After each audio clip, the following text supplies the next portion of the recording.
If you're worried someone close to you is being radicalized, act early and reach out for help. We give advice and guidance, and together with other organisations, we can put the right support in place. Without it, your loved one could be drawn down a dangerous path. So we'll work to help them escape it. You won't be wasting our time. And if you act early, we can help before it's too late. If you're worried that someone you know is being radicalised, visit actearly.uk. Welcome back, one and all. It is good to be here for week 3, which means semi-finals here for the Welsh Esports League of Legends Minicon. Thank you for joining us once again. We are so happy to be here because we're finally getting our hands on a best-of-3 series. And what a banger. Pirates, Robins, 2 excellent teams. Cross-group play now as well. Oh, I'm hyped. I couldn't agree more. Oh my God, Brett, we're here. This is the first time we've ever had best of 3s. It's the first semi-finals, and as you say, it's going to be a banger. I'd be surprised if it's a 2-0. Can we say silver scrapes in best of 3s? Does that work? But either way, I'm hoping we get it. Because it's not the full distance. If it's best of 7, you get gold scrapes, I reckon. Oh, we'll go with Platinum bronze scrapes, best of 9. We'll go with bronze scopes. Absolutely. Bronze I'm hoping that scrapes. happens. I'm hoping that we get a nice, close series. I think we do have a good potential of this. I do want to pick on something, though, ever so quickly, Brett, while we've got a couple of minutes here. Gizmo has the Weibo summoner icon, and Minion Rusher on the same team has the T1 summoner icon. Now, synergy. I don't look into this too much. But who do you think's going to win? Who do you think's going to win? Are we? Oh, hey! There's a universal consensus happening right in front of my eyes here. T1 has been changed. It is T1 all through and through here. I think you picked this up last week as well, right? They all had the T1. They all had the T1. They must have known something we didn't because T1 won that week, didn't they? They did. So I thought, wait, hang on. Have we got some disagreement with the Weibo logo coming in? Absolutely not. They're on it. Might it be enough? Might the cohesion on the summoner icons be enough to get them through game 1? We'll have to wait and see.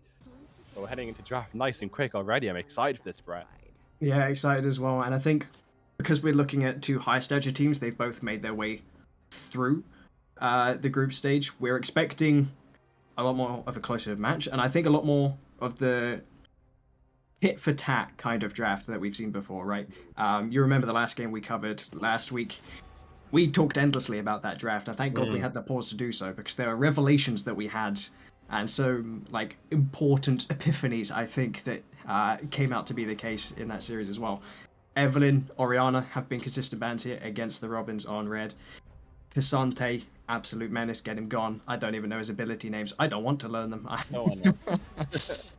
But yeah, so currently so far looking at these bans, it feels a lot more focused, and thank God the Fiora is gone, because that's a lot of mastery. Absolutely. No, really excited to head into this one. I feel like the Pirates might have some sort of upper hand here heading into this one. They are 2-0. The Robins did unfortunately lose a game in their group stage, but even still, there is such a tight, close measure here in terms of their ranks. So I believe it can come down either which way here heading into this game. And the first pick on blue side here for the Pirates, they're picking up the Jarvan. Could head into the jungle, more than likely. He's a slight bit of flex. I feel like top lane is becoming more of a posable thing. And as we know, Jarvan is such a brilliant champion to pick. Great lockdown, really easy, almost point-and-click CC with his Cataclysm. A little bit of crafty work having to be done through his flag and drag. But great first pick there for the jungle. And here, the Robins lock in the Ashe. An incredibly strong AD carry. Could be flexed into support, but I'd imagine AD carry here potentially. But we'll have to wait and see, of course, how that comes into fruition. But great to see a Maokai come through as well, potentially picking into this Jarvan here in the jungle. As we head here back to the Pirates. Nothing crazy so far. Nothing crazy so far, right? But as you say, there's the potential. I think Maokai and Ashe can similarly kind of swap places in that support role, see how that one fares out. It is a lot of telegraphed but long-range CC, so I'm currently liking this approach already from the Robins. Jarvan, I don't think I'm particularly surprised to see first picked. It's kind of hard to not have a good Jarvan draft. And both of these teams we've seen play it week 1 and week 2 respectively. So I think Jarvan is going to be stably contested throughout this series so far. I think the Maokai is probably a good answer for it, as well as being potentially flexible. Speaking of potentially flexible here, it looks like we are going to have the steal away of mid lane as Lissandra, I am assuming here, falling down into that support role, but potentially room for either one of these to go top as the draft develops, because this is not something I anticipated whatsoever. I like seeing this. Lissandra, Syndra, both great control mages, and they're both selected here on the side of the Pirates. I like to see that. Orianna banned out as well. You start looking down your champ pool, especially as a mage here in the mid lane. We'll have to wait and see what they decide to pick in there. But of course, you'd imagine maybe Lissandra could go into that bot lane. I quite like Lissandra support personally. It is, really great to land the route. Really simple the to Ring of land the Frost. Doom. It's brilliant. There's a lot of CC on Lissandra, and of course, if you decide to leaning to a Dark Seal, you're feeling like you get a Mesmerize, you can deal incredible amounts of damage. So we'll have to see exactly how that happens, but I can imagine Lissandra coming through into the bot lane, which is exciting because this draft doesn't seem straightforward just yet. So I'm quite excited about moving into the next phase of draft. But as we can see here, some more bans coming through. Lux taken away on the side of the Pirates, and Gwen as well here for the Robins. So, yeah, nothing too crazy happening just yet. The final ban is going to be Trundle. Okay. I like a Makes Trundle. sense, I feel, here into the Ornn. I was looking back at last week where Pirates had the Ornn in topside, and it kind of smashed the Jace. They were hovering Trundle for a long time, and I was like, Trundle makes a lot of sense here in this draft. Looking back today, I was like, maybe Trundle was the right choice in that draft. So Trundle here, they recognize the potential that champion has there into the Ornn. Gwen, same smashing back potential there into the Ornn. Taking away here on Pirate's side some of the options they might face into the Robin's bot side, knowing that potentially Lissandra's going there as support. You kind of don't want a lot of the mobility that Kaiser's going to provide, and you don't want Lissandra to get outranged and out harassed by that Lux whatsoever, considering she's already possibly looking down at an Ashe who's I'm kind of imagining pretty good into Lissandra, unless Lissandra's making the engages, but Milio there is going to keep that Ashe safe from all that CC 100%. Absolutely. Cozy Campfire is a spell that I absolutely love, keeping your team nice and tip-top, which is going to be so beneficial here with, if the potential of you surviving a team fight being quite slim, but if you do, you're going to be having very low health bars. So being able to top up not just yourself, but also whoever is staying in close proximity to that Cozy Campfire is absolutely brilliant to have that spell there. Extra range as well on the Ashe, always beneficial. And finally, we've got ourselves a final look here at the Pirates team with a Poppy and a Jinx locked in, of course. A Jinx, an incredibly strong AD carry, incredible potential to just scale beyond belief, has been tapered back a little bit recently, not letting her passive just scale to oblivion and shoot about 13 billion rockets quicker than you can blink. So that's good. But still incredibly strong there nonetheless. And Poppy there, great for disengage and removing any players there on the side of the Robins. It will depend on how the engage works. Not only the Mokai and the Ornn getting into melee range. Maybe you want to eliminate that Ornn as the front line and then get to pick back at the Ashe, Milio, and Victor, which are very quite squishy champions. And mitigating and getting rid of that Ornn, I think here on the side of the Pirates, there's a lot of damage that can come out really quickly. And I think the aim of the game here is to CC, lock down, minimize that one person on their team on the Robins. And I think that might be the Ashe there. Could be the Victor if getting to run away here in the mid lane. But we'll have to wait and see. But I'm really excited for this draft here. It's looking quite good on both sides. I'm loving though the Gizmo's locked in the Lissandra. I really do value that support.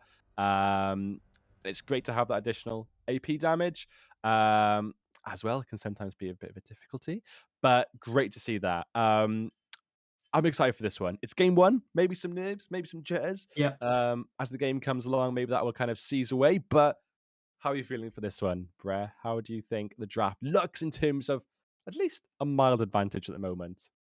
think there's definitely the things that we expected, staple things like the control mages, Victor Syndra, Wu, it could have been anything, could have been Oriana, and any of those branch of champions. Java Maokai, I don't think is really a surprise as well. These players definitely are looking much more towards the kind of shape of worlds and the patches following those, but also towards their own champion pool. So the bans are obviously focused towards their most played, things like the Twitch, but letting through the Jinx is a question mark to me.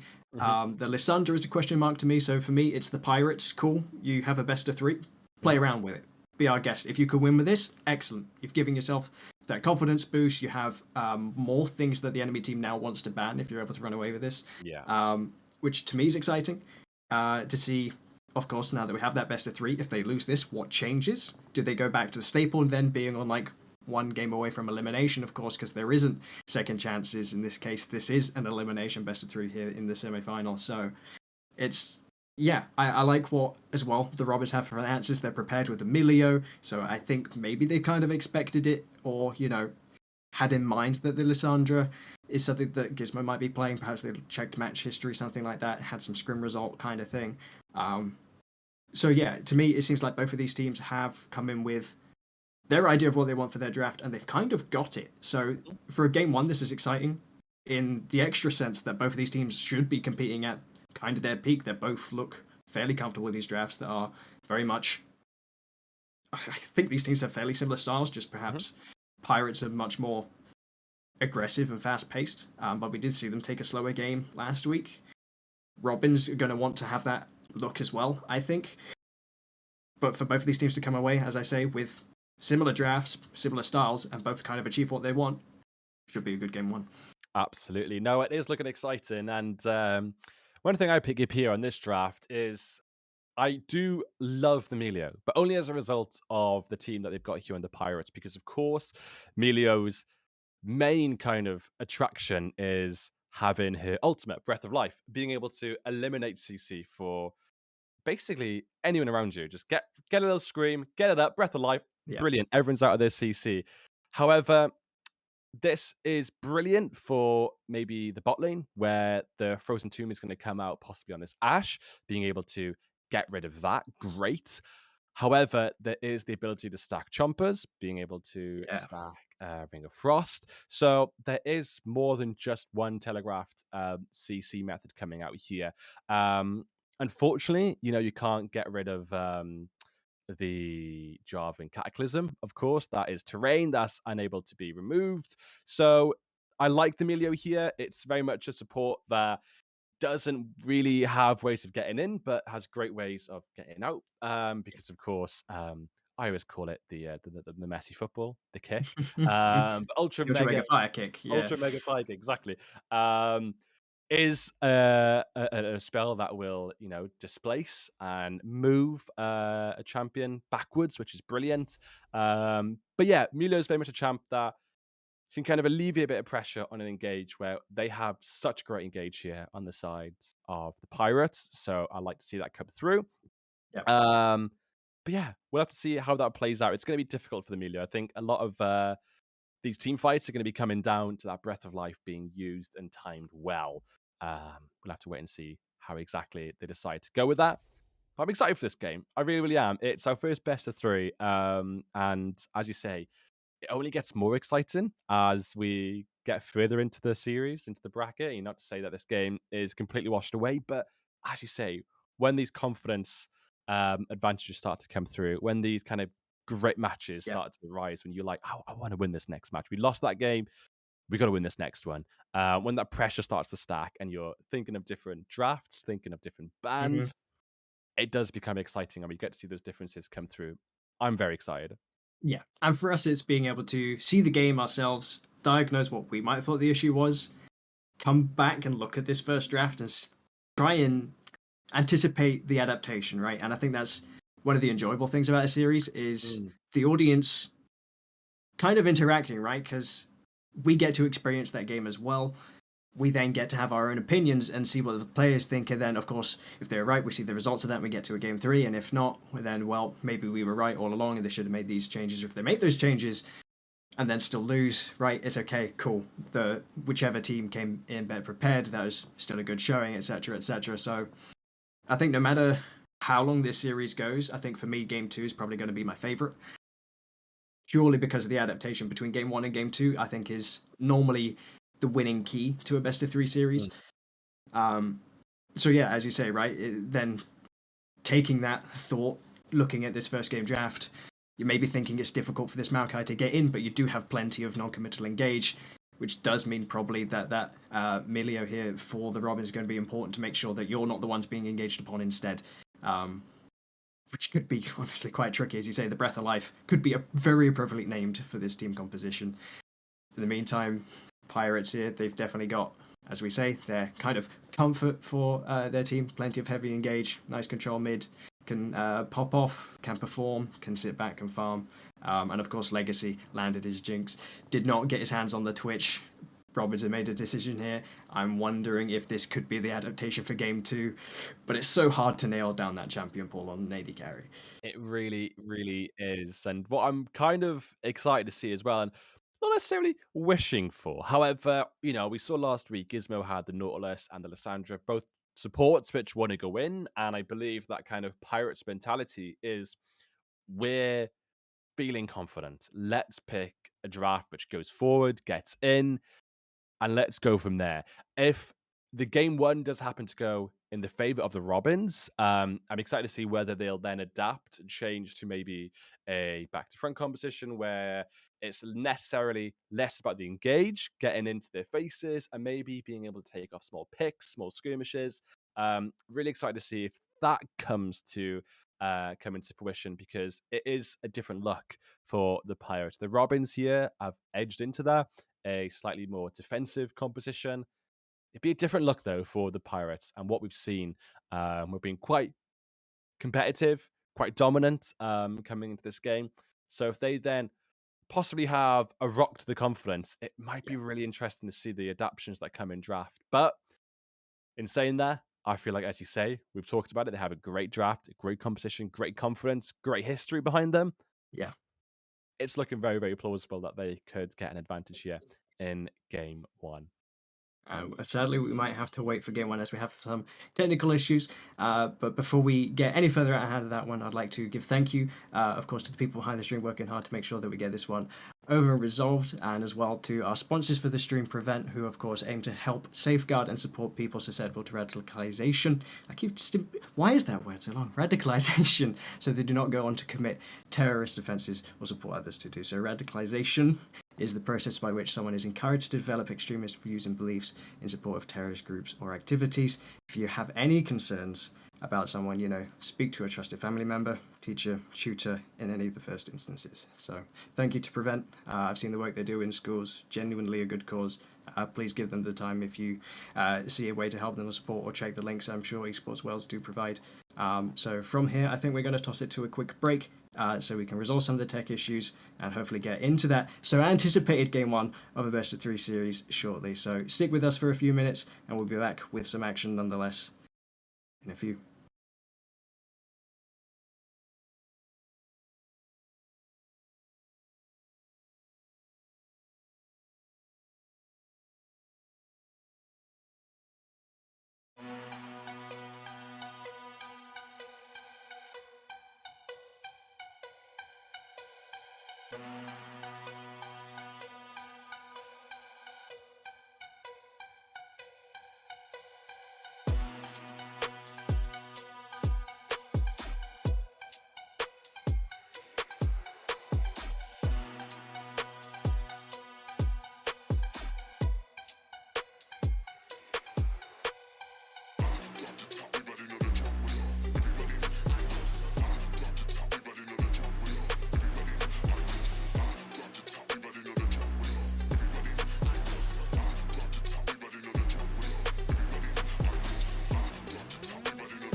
And it is good to be back because we have the game playing with us.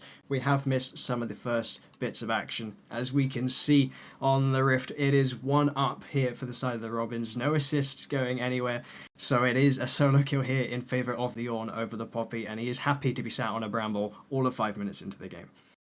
Absolutely. I mean, again, the Ornn, who would have thought it? Quite dominant in these lanes in Yep. both times we've seen it recently.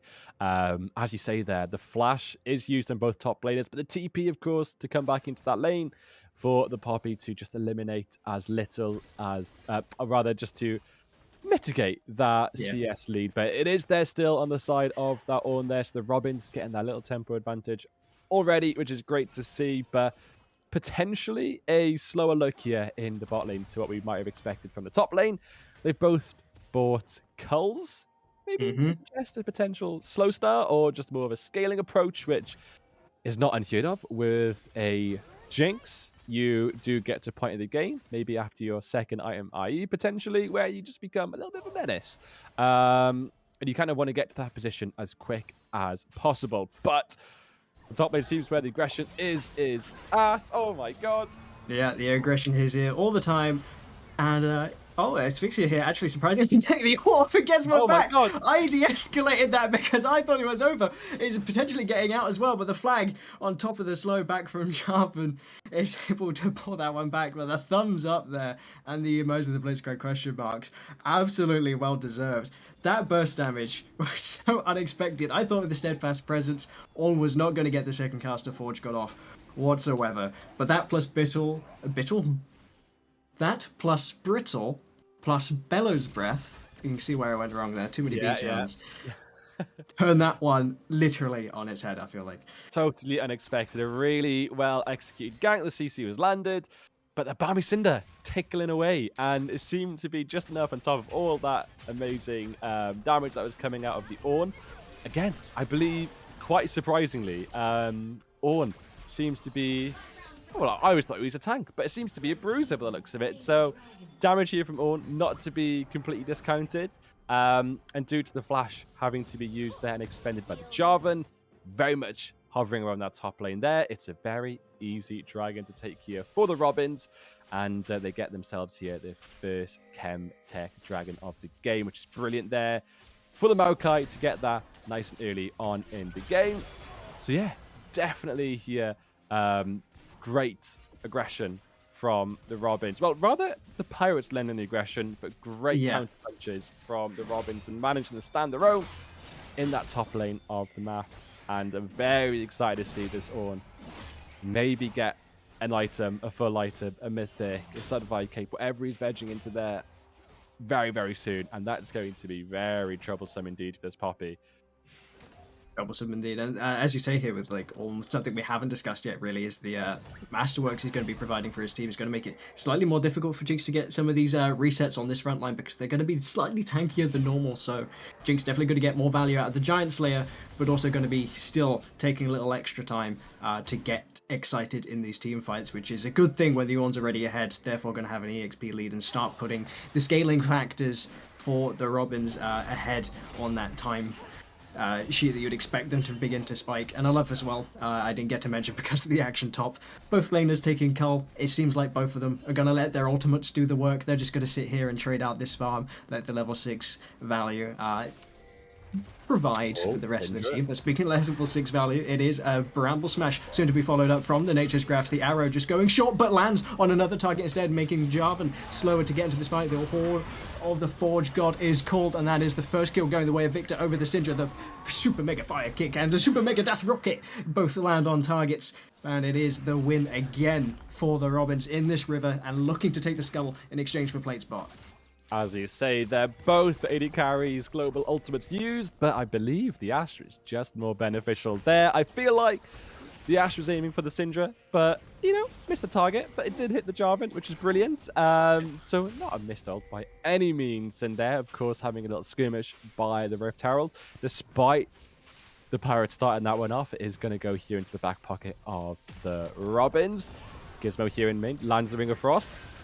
Yeah, Ring of Frost does connect there. The Gravity Field coming down as well. Flash away from the Scatter the Weak. And it is Stingy getting away out of that one with a flash. But that's a fair exchange for his life.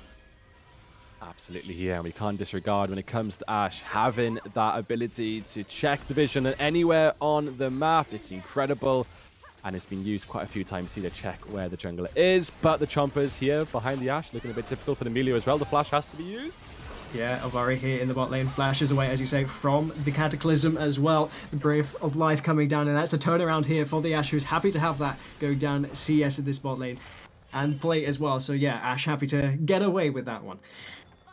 Oh my god, this is very much a game that I did not expect to be so aggressive so early on, but Enchanted Crystal Arrow. Yeah, ECA coming in, connects here onto a target almost. I don't know if you're ahead of me or not. I don't know if you're able to pause quickly because you're pulling out action before I get to see it. Yeah, and to get into the excitement a little bit earlier. This game is full of the excitement.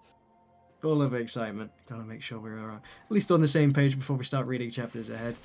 Fortunately, we got the Yumi to bring that puzzle to a close, but plenty of excitement so far, right? We were maybe expecting Pirates to have some advantages coming into this game, but so far it is flipped on its head, and Robins seem to be playing at the edge of their cooldown limits and getting the maximum they can out of it. Thanks partly to this Ornn, but also kind of the presence they've had of bot lane walking around, mid lane being able to commit and leave the lane. Yes, Jinx has been the benefit on the other side of that coin, but if your jungler's giving coins back really to the Ashe, you're in a little bit of trouble. Yeah, absolutely. And the support here on the Pirates is having to roam, but it's a good thing having that advantage in terms of your wave state. But I feel like Gizmo is having to move up to support the laners here because it's quite dire here for the mid laner. Syndra giving a kill over there to the Victor is not looking promising, but we have 3 people here in the bot lane. Does anything manage to happen? The Maokai out of vision. Yeah, bot lane playing here at the moment without ultimates. You can see the Maokai sat around because he's waiting for the opportunity to ult. Perhaps he's waiting for Gizmo here to overstep the engage, and here it is. Here comes the claw, and there comes the ultimate, as we call it, from Malphite. Ultimate expect here from Gizmo to keep himself alive, but the Frozen Tomb is not going to do much to keep the Milio alive. And now it is the time for Ashe to turn this one around. 1 versus 3. Bramble Smash is going to create some space. ECA finishes off. It's a burst move instead. And now it is the flurry of arrows coming in from Ashe, looking to turn it 1 versus 2. But the Super Mega Death Rocket is going to get low. Flash from Eldavari is bringing him closer to a TP. But the Rockets aren't going to do enough. Plus the Zap turned away from Eldavari. Flag and Drag trying to get out here. The Laser is ticking down. And the Scourge plus Aerie does do exactly enough to finish that one off and claim that gold in on top of that jungler. So mighty big exchange here in the bot lane. Well, I'm sure the Victor is happy there to have backed and managed to get the Leandries before getting that TP down to the bot lane. It was just enough to secure a kill there on the Jarvan. But what a close game this has just become. As you say, the Maokai there, out of vision, Nature's Grasp comes down. It doesn't necessarily go exactly to plan initially, but very close game this is looking to be. Despite the kill advantage here to the Robins, the gold, very, very close. About 600, 700 gold here advantage to the Robins. Something that can absolutely be... Nearly changed on the tip of a kick there. Well timed to keep that Jarvan from engaging. Something I don't think I really considered. The kind of disengage that Milio can provide in a similar way that Poppy does with a well-timed Q. And you see the value of it there in that draft. It means that you're not going to be set behind the mid lane and you can drop this Herald. I was going to bring up bot lane. Jungler dying there was an absolute boon because that means no Herald crashing into the bot tower, but instead it's going to be crashed here into that mid tower. Grab some plates for the team as well, and as you say, that gold lead not too big considering, but that Herald going to be contributing towards making that gap more substantial, especially as the second Drake is now on the table. That gold could mean quite something. Absolutely, we didn't get to see much of a position, much of a plan here for the first dragon. It was very clear in the Robins' favor. The vision put down here on the Pirates. Not an entire amount of vision managing to be held here by the Robins around this dragon pit. But here, Syndra with the mid lane push, coming down here to the dragon pit. There is a push as well in the bot lane. The waves are looking good here. But do they wait for potential overstep here from the Robins? That could lead to 1 kill. And that 1 kill just be enough. The Hawk shot. Hawk shot is so valuable. Gotta appreciate just how potent that ability is. Yes, we have all this vision control. We're waiting for you to mess up. But Ashe, absolutely. Spidey senses tingling, as they say. sends that one over just to scout that dragon, see if it's going, seeing if it's gone, or seeing if it's warded. Find out that there are enemies waiting and baiting. Escapes that risk. Is sat here with a Kraken Slayer over the Jinx, who's just purchased the Storm Razor. As I talk about it, culls completed on both sides. One item apiece. Mid laners, an item apiece as well. Funnily enough, Poppy completed her mythic first. I assume it's just a case that Ornn is waiting for his backs, but he has somewhat split built, looking at his items there as well. So this dragon could be fairly even, as we say, right? There is 500 gold, but it doesn't feel like there's 500 gold difference at the moment between these teams. It really, really doesn't. I mean, the team fights can go either way, and either way very, very easily. We'll imagine there'll be a team fight here come this dragon. Wow, it's actually super close. As you say, absolutely the mythics start to come out now. The Ornn, the Maokai, both pick up Radiant Virtue. A very, very strong item to be picked up on both these champions. They pop their ultimates and they almost become unkillable. And if you thought Ornn was unkillable as it was, well, you wait till he pops that ultimate. So great to see their mythics start to come out now here for most players here in the game, as we see. Honestly, maybe potentially surprised Storm Razor's been picked up here from the Jinx. I feel like in terms of landing a slow, it's quite good to have that Storm Razor. But with Radiant Virtues coming out on both the jungler and the Ornn, as we say, they're going to be quite tanky. They're going to be hard to take down. The Kraken Slayer you would have expected potentially, but the Storm Razor slow, you can't disregard. Poppy potentially caught out. Caught out, knocked up, knocked into the wall, and it's not going to save her. As you say, 300 gold going the way of the Ornn as his third slice of Poppy today. Absolutely, and that Chaos Storm coming down there, just picking up an assist on that Poppy. And here, again, these kills are just leading to objectives being taken here for the Robins quite easily. Jarvan is hovering around that Rift Herald. I'm not sure if much is able to be done. But no dragons taken here for the Pirates, or no second dragon taken from the Robins, which is quite surprising. A lot of setup is placed there. But judging by the positions and where the kills have landed in the top side of the map, we're looking here to be taking a Herald, and they've understood that. The Pirates have gone, you know what? They're clearly taking Heralds here. Let's go finally look towards this dragon. So there you have it. Oh, not much happens as a result, but it is a hit. So 100% hit rate right now on Gritty, which, you know, it's quite nice knowing you're hitting his ultimates. Always quite reassuring. Yeah, right. I unless we haven't seen one that didn't hit, right? That's 100% accuracy rate, which is pretty good. You take those 100%. Like, no, could do worse. But yeah, right. As you say, good recognition there from the from the Pirates. I don't know why I've been tripping all over my words today. Good recognition there from the Pirates.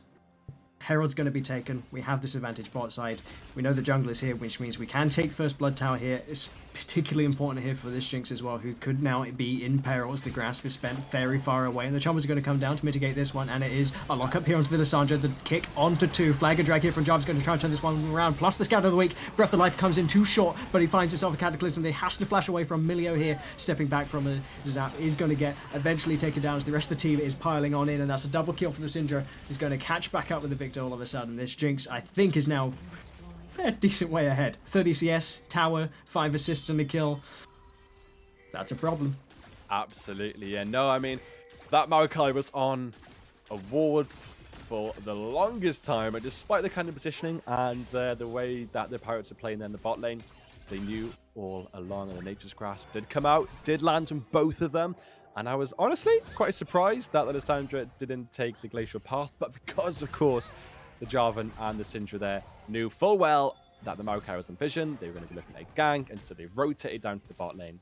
The Lissandra noticed that, you know what, I'm actually not going to take this out, and instead stay here, help my team, get some CC, and get a few kills, which is just perfect there for the side of the Pirates, really managing to make this game close.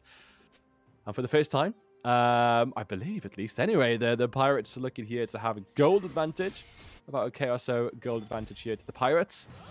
And that, I imagine, is falling definitely into that bottom side of the map. Their back pockets are looking quite hefty. The IE, Storm Razor, Berserker Greaves, already picked up here for the Jinx, and that is kind of where you want to be on Jinx. Now you start feeling quite good, quite lucky in terms of being able to deal a lot amount of damage. But Nature's Grasp, will it reach? It just about does. Yeah.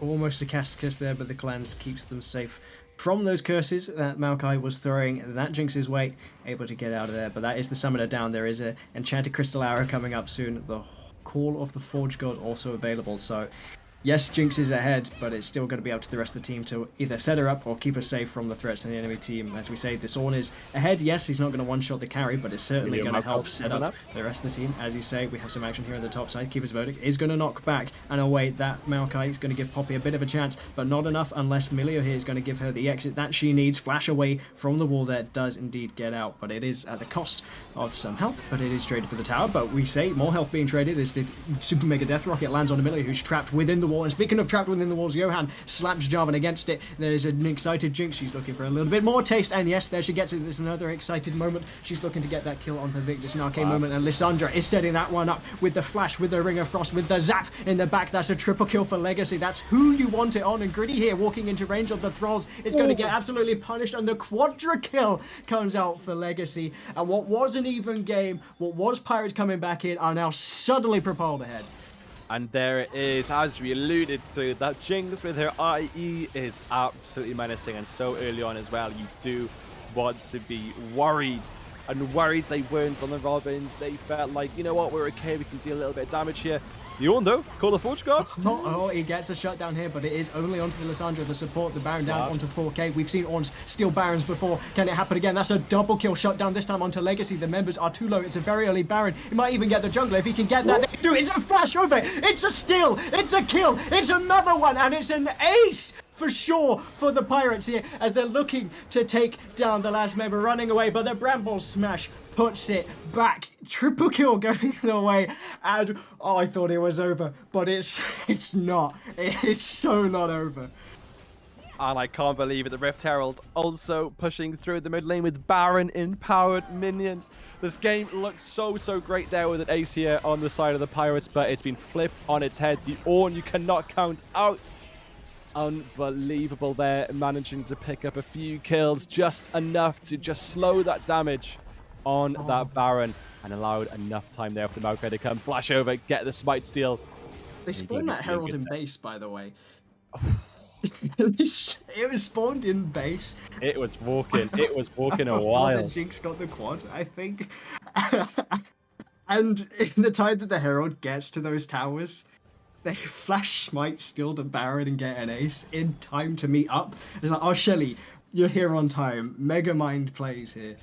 Goad them into the Baron. Oh my god. I love that. I really do. And the thing is here now, of course, with the Ornn doing so well, getting these levels, 2 levels on the Poppy, he's allowing his team to get masterwork items. 2 Radiant Virtues upgraded.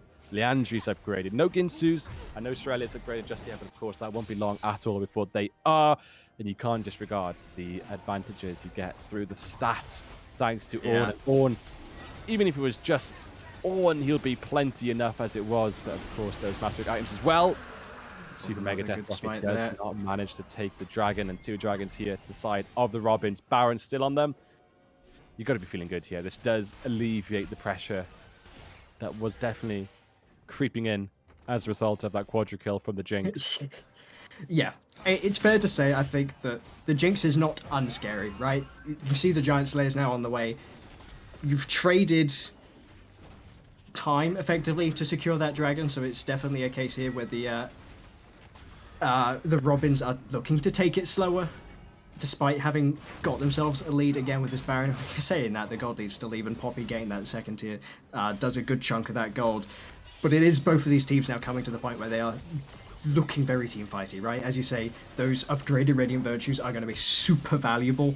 Those Ultimates are going to do so much in keeping that front line alive, as well as that Ashe healthy, potentially. There is a lot of burst, but if it's a case where Jarvan's gotten onto Ashe or Poppy's gotten onto Ashe first, and Syndra and Jinx can't follow up, Ashe is going to be safe. Well, she's bought time, right, in that sense, is what I'm trying to stumble over my words for. The Milio's going to pay dividends here as well. It's just a case, I feel like, now of execution, right? We saw it go wrong for the Pirates, and it was an ace and a Baron lost. We saw it go right, and it's a Jinx quadra kill from nowhere. No, absolutely. And this Jinx, we were potentially concerned about lack of a Kraken Slay, but the LDR has been picked up, and picked up early. It has. That will be brilliant amount of cut down there against the Ornn and the Maokai, and that's going to be needed. They're stacking lots of health, lots of armor. It's going to be needed against those two. But in saying that, the damage here, the Ginsus, the Kraken, not as many items here on the Ash, but still a lot of damage to be had there, of course. Yeah. It's going to be close. This next team fight will really kind of solidify where this game might be looking, because as we can see right now, there is a potential push here in the mid lane for the Robins. There's a push in wave for the Pirates, but Ornn's going to answer that. The wave states are pretty equal, though. That's it's a bit of ping pong, as is described, right? You don't want to overreach, so you receive the wave, you farm it as soon as possible, so you can move back out of vision and not kind of be at risk. And therefore, your opponent is then able to pick up the wave after that one's been farmed. And it's that kind of middle section of the map as the vision gets toggled, where you can kind of ward around the mid lane. It's kind of where these ARAMs tend to happen. It's because, well, this is where our vision is, so this is where I am safe to be. Unless you're stood by a tower, right? But of course, standing under your tower isn't very productive. So you can see the teams kind of group when there's a wave, dissipate when there isn't, spend the gold, rinse, repeat, right? We have 2 minutes till anything really happens, 1 minute 30 rather, until the Baron spawns next, which is kind of when I expect to see something happen, maybe in a minute's time, 20 seconds leading up to that Baron. Vision's going to be contested from now because of the time that wards exist on the map for. So it is the point where we can begin to get tense. We can tease out how we think this Baron's going to go. Enchanted Crystal Arrow plus the Hawk Shot is going to be super important. So I'm going to keep my eyes on this Ashe as we approach. And you see the team here from Robin's op looking to get this priority. They're clearing out some of this vision. The Saprolings are going to be great. The Hawk Shots are going to be good for this as well. And as we say, they got a lot of that kind of protection in their items. They can kind of face check some of this, but they don't want to if the Jinx is there with that CC. And if you're the jungler and you're caught up, you're in trouble. Has to flash away, does do so. The call cannot be sent back, and it's the Cataclysm going straight in here onto the backline of the Ashe, CC'd, but it is the team split in the Pirates. Nobody's dead yet. Victor arrives, and that might instantly change. Gritty gets the first kill thanks to the Victor locking up the members on top of the laser. Looking to get the next one, does land it thanks to some of that CC coming down for the rest of the team. Flash forward from the Ord, catches the Jarvan on the other side of the flag of the drag, cannot get himself away, and that is a follow-up there from the Victor, having his peak arcane moment. And it is again the Robin showing up this time in the river, not coming back from a disadvantage, not coming back from a loss of a quadra-kill, but just beating them straight up. But here, yes, you say they want more. They're looking hungry at this Syndra's trapped under the tower, looking for her own unleashed power, but can't find any target. That one has been spent. It's Ornn looking to take that shot first, flashes to try and get away from the Ornn, dies to the area instead, and it is Robins looking to run away with this one now, and their second Baron on the menu. And that team fight there was just so juicy to unpack. The Jarvan managed to capture the Maokai. The Maokai flashes out, gets the Radiant Virtue, managing to use ult and the healing and the health and the stats. That is just unbelievable, but the fight continues here. Pirates do not want to give away this Baron. They're not going silent into that good night. They do want to eliminate any potential Baron take here for the Robins. The Robins appreciate that. They've respawned, they've reset. It's going to be risky here to take that Baron, but the Dragons just respawned. They potentially look down here instead and get an objective that requires a little bit less pokey, smacky, smacky, less health. Might be a bit quicker to take. We'll have to wait and see, but Jarvan's noticed that as well. Rebel comes out in that bush, and they started up here on the side of the Pirates. Yeah, Keeper's Verdict, and the Pirates urge the Robins to reconsider their starter, and instead it's going to be a case of Pirates showing them what is a better palette to eat, and it is that Dragon Smited away there, 2 now apiece. Baron's still on the menu though. They could decide to eat that one at any time. I'm impressed they don't take the second just to run straight up to Baron and force a response there from the Pirates, but perhaps they were sat on gold, set of resets. After that fight, you can see they're all doing pretty well and are worth bounties, so of course it's not over for the Pirates. They're doing well still, and this gold is still close, but it has been the Robins taking advantages in these team fights. It's been back and forth, I can't lie, but it is going well for the Robins. It could still go well for the Pirates, and the gold, I think, shows that the Poppy, 700 gold behind Ornn, but at this point he's got his Masterworks out. That's all of his value set up. Junglers have the same job. That gold doesn't matter. It's the carries here in the mid and in the bot lane that are super important. It is advantages for Jinx in exchange for advantages in those Victor, and you could see it that last fight when Victor showed up. That flipped. That was a 4 versus 5 until Victor showed up, and then it swung so hard, and that flank was so important. You got to think here that the Pirates are able to adapt within the game and protect it. You can see this time they are here at the objective. They are clearing some of this vision. They're being a little bit more cautious about it. And hopefully they can play the fight a bit more cautious as well. Absolutely. I love here, like as we say, the waves are in a constant state of flux. They're either in a push for one team or a push for the other team. And the same for the vision. Currently, the Pirates has got vision around this Baron, and the Robins are having to apply vision behind the Baron pit, not managing to get any vision beyond the Baron pit. So it's constantly changing, and it'll just have to be dependent on when exactly that coin will flip and a team fight will happen, and that will determine exactly how we look at this Baron take. But currently, we can see the Robins potentially looking to move here and securing a bit of vision, because it's not looking quite good right now, but they're getting some vision down, which is great to see. And the Waves, again, looking about middle of the pack. There's no advantages here for either team in terms of wave, in terms of vision. It's very, very close. And the gold, equally close indeed. The team fights are not going to be easy for either team, and it's going to be coming down to execution and not necessarily damage or items, which you could argue is potentially better here, having a Jinx with so many items, Runans, but we'll have to wait and see exactly how it applies. We won't be waiting long. The Jarvan pulls the trigger with a Cataclysm, and it is cataclysmic indeed as he dies almost instantly. The ECA here, the kiting away from the ashes, so clean, but it does put them between threats, but the threats have been slain in a result. Speaking of slain, there goes the tower. It's Minion Rusher next. The ultimate here from the Breath of Life. Familiar is going to keep himself alive. The Aerie plus the Scourge is once again going to be the finishing blow that lands, not the bellows there onto Syndra. And the pinhead trigger pulled from Eldravi. They think they find a pick, but Ash has full awareness of where they are, full awareness of exactly what she's doing, and all the Pirates, they jump ship, and it's devastating as this is the second Baron here. It's going the way of the Robins, and they might be looking to close. At the start of the game, I said Game 2 is probably going to be my favourite. I think I'm wrong. Game 1 has stolen my heart. Robins take the Baron.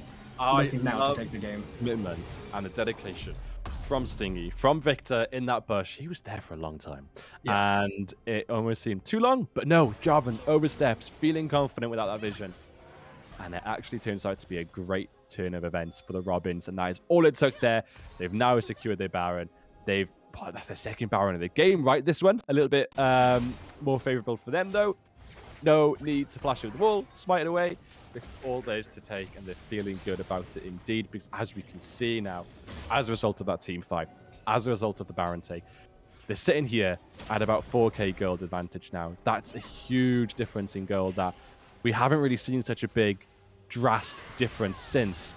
So it's great to see that kind of peel away now. 30 kills for 21. Enchanted Crystal Hour is popped. Enchanted Crystal Hour is popped. Call of the Forge God is coming down, as well as the Gravity Storm. It's all the ultimate here from the Pirates, looking to end it, not to waste any more time, not to wait for another Baron, not to wait for another Dragon. They're looking to run down this mid lane. They've got one member already. No Poppy to defend. No Keeper's Verdict available to send these members back to their base. Instead, they'll be ensuing and pursuing the Pirates' own fleet captainship, the Nexus, and first on the menu is this tower. Second on the menu is the Inhibitor. They are looking to feast today, and they'll walk away for now as the package spot. I thought they were going to end there. I was pretty hyped, but still running away with this lead, taking the advantages where they can. They've got buttons they can send at a mile's distance and force Pirates just to have to react. They're going to use the wave here in the bot lane instead. They still got this Baron buff. They might still want to end, not look towards this Dragon instead. They've spent a fair amount of ultimates. There's plenty Pirates can reply with. We'll see how it has to evolve, and looks like they choose the odds and take their next fruity member on the Dragons. I love this game. As you say, we were hoping for a Game 2 banger. It's happened to be a Game 1 banger to start off with. And there it is, the third Dragon taken here for the Robins. One more soul point. It's an Infernal Soul. Both teams will be happy with this. Of course, the advantage here is for the Robins. Will we even get 5 minutes down the road where we can look at a potential soul? I'm not sure. Inhib taken away from the Pirates in the mid lane. And it's looking difficult here. No flash. Cleanse just about coming off cooldown here for the Jinx. Yeah. It's a difficult time to be right now for the Pirates. They do have bounties. But this late into the game, bounties maybe will start to become quite diminished, with Bills starting to kind of rally out. I mean, there's a Vamp Scepter as the final item on the Jinx. She'll be finishing up soon. And it's getting to the point now where any mistake, any pull of the trigger is going to be enough to finalize their first game score. And I'm very, very excited to see how it goes. Yeah. You'd be looking at the Robins to take this one, but we know the Pirates. They're ferocious. They're unyielding. They're going to hang out to the very end. Yep. Or, as we say, hang out at the very end. That's the first arrow that misses. First one for a while, at least in my living memory, which is apparently not very long. I'm a bit of a goldfish here, but the towers are starting to be knocked down, as you say, right? The Robins definitely looking confident towards finishing this one, hopefully soon, because they don't want to give Jinx any more opportunities than she's already had to blow open the game, and she's had one. She's well farmed, she's well stacked. If there's a player that can turn this one around, it is the Jinx, as you say. No Flash has now got that cleanse back since the time, so it is now up to the Pirates here in this defense, their last chance before they have to rethink their draft. In this case, they're going to struggle. They haven't got a lot of engage. I think that's the diagnosis I think from this game I can give, is that it's been all on this Jarvan, and it's made him look terrible because he's had to pull the trigger at a time where it hasn't been great. This Lissandra's engage is slow, it is telegraphed, and there's only so much she can do, whereas this side here are the Robins, the draft. We've seen it all game long. Nature's grasps. We've seen Call of the Forge God, and we've seen Ash arrows at like the perfect range, all of the buttons at the same time, and it is all go when they want to. Pirates haven't had much of a choice. They've kind of been sat here, kind of been having to receive rather than give in this case, where the Jinx absolutely wants to be the one giving out those punishments, getting excited about it, and it's just not been the case. Robin's here making it slow though. It looks like we might get to that Drake in the end. 2 minutes away, there's another Baron in a minute 30. So yeah, Pirates behind, but they're Pirates. They can get away with it if they want to. Absolutely. Can they decide to set down their sails and charge forward into the sea? And it's a big sea here they're going to have to traverse. The Robins are getting their level 18s, looking to finalize their builds.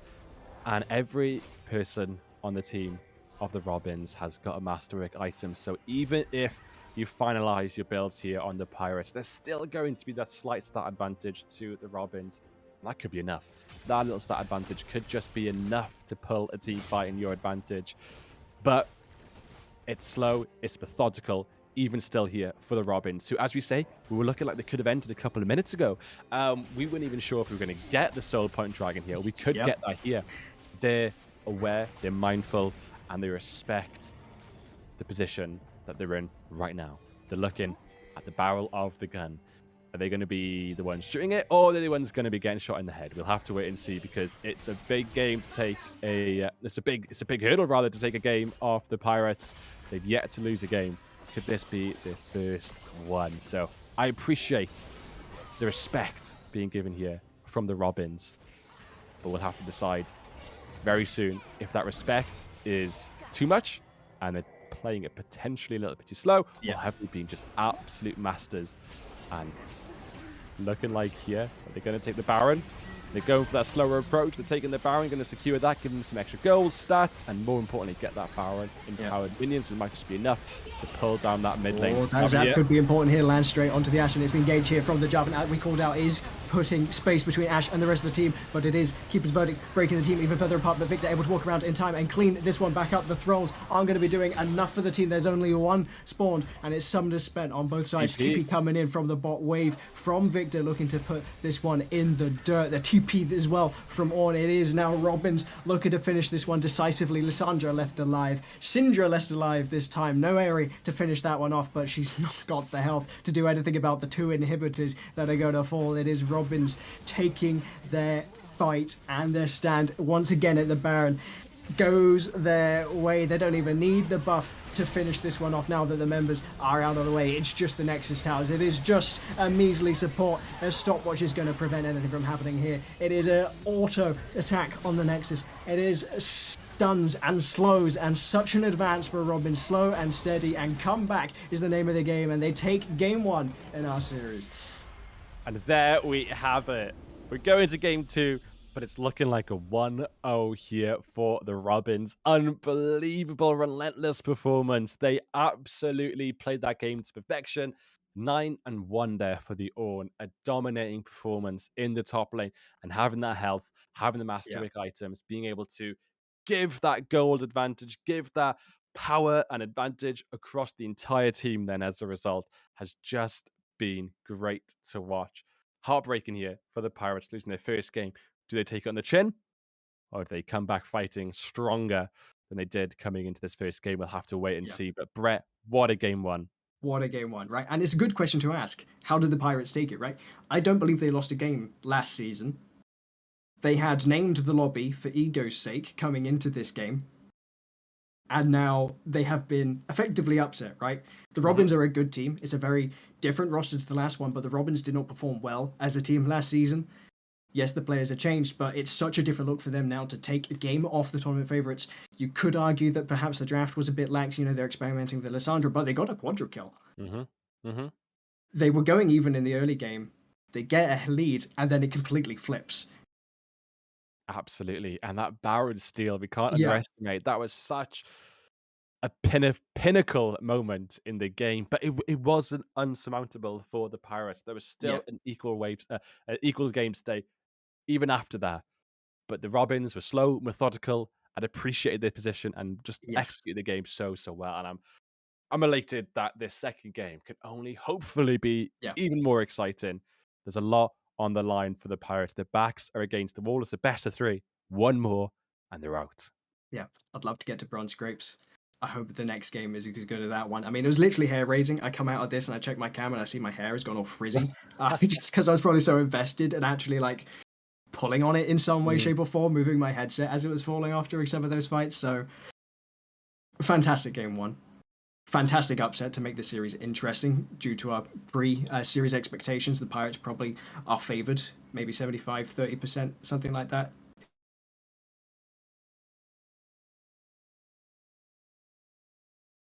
Hopefully people at home can take some time to grab some water as well. So yeah, we'll catch you guys in a short break. Absolutely, we'll head to a break. Thank you so much. Yeah, and we can talk about game two when we come back. That's a lot to discuss.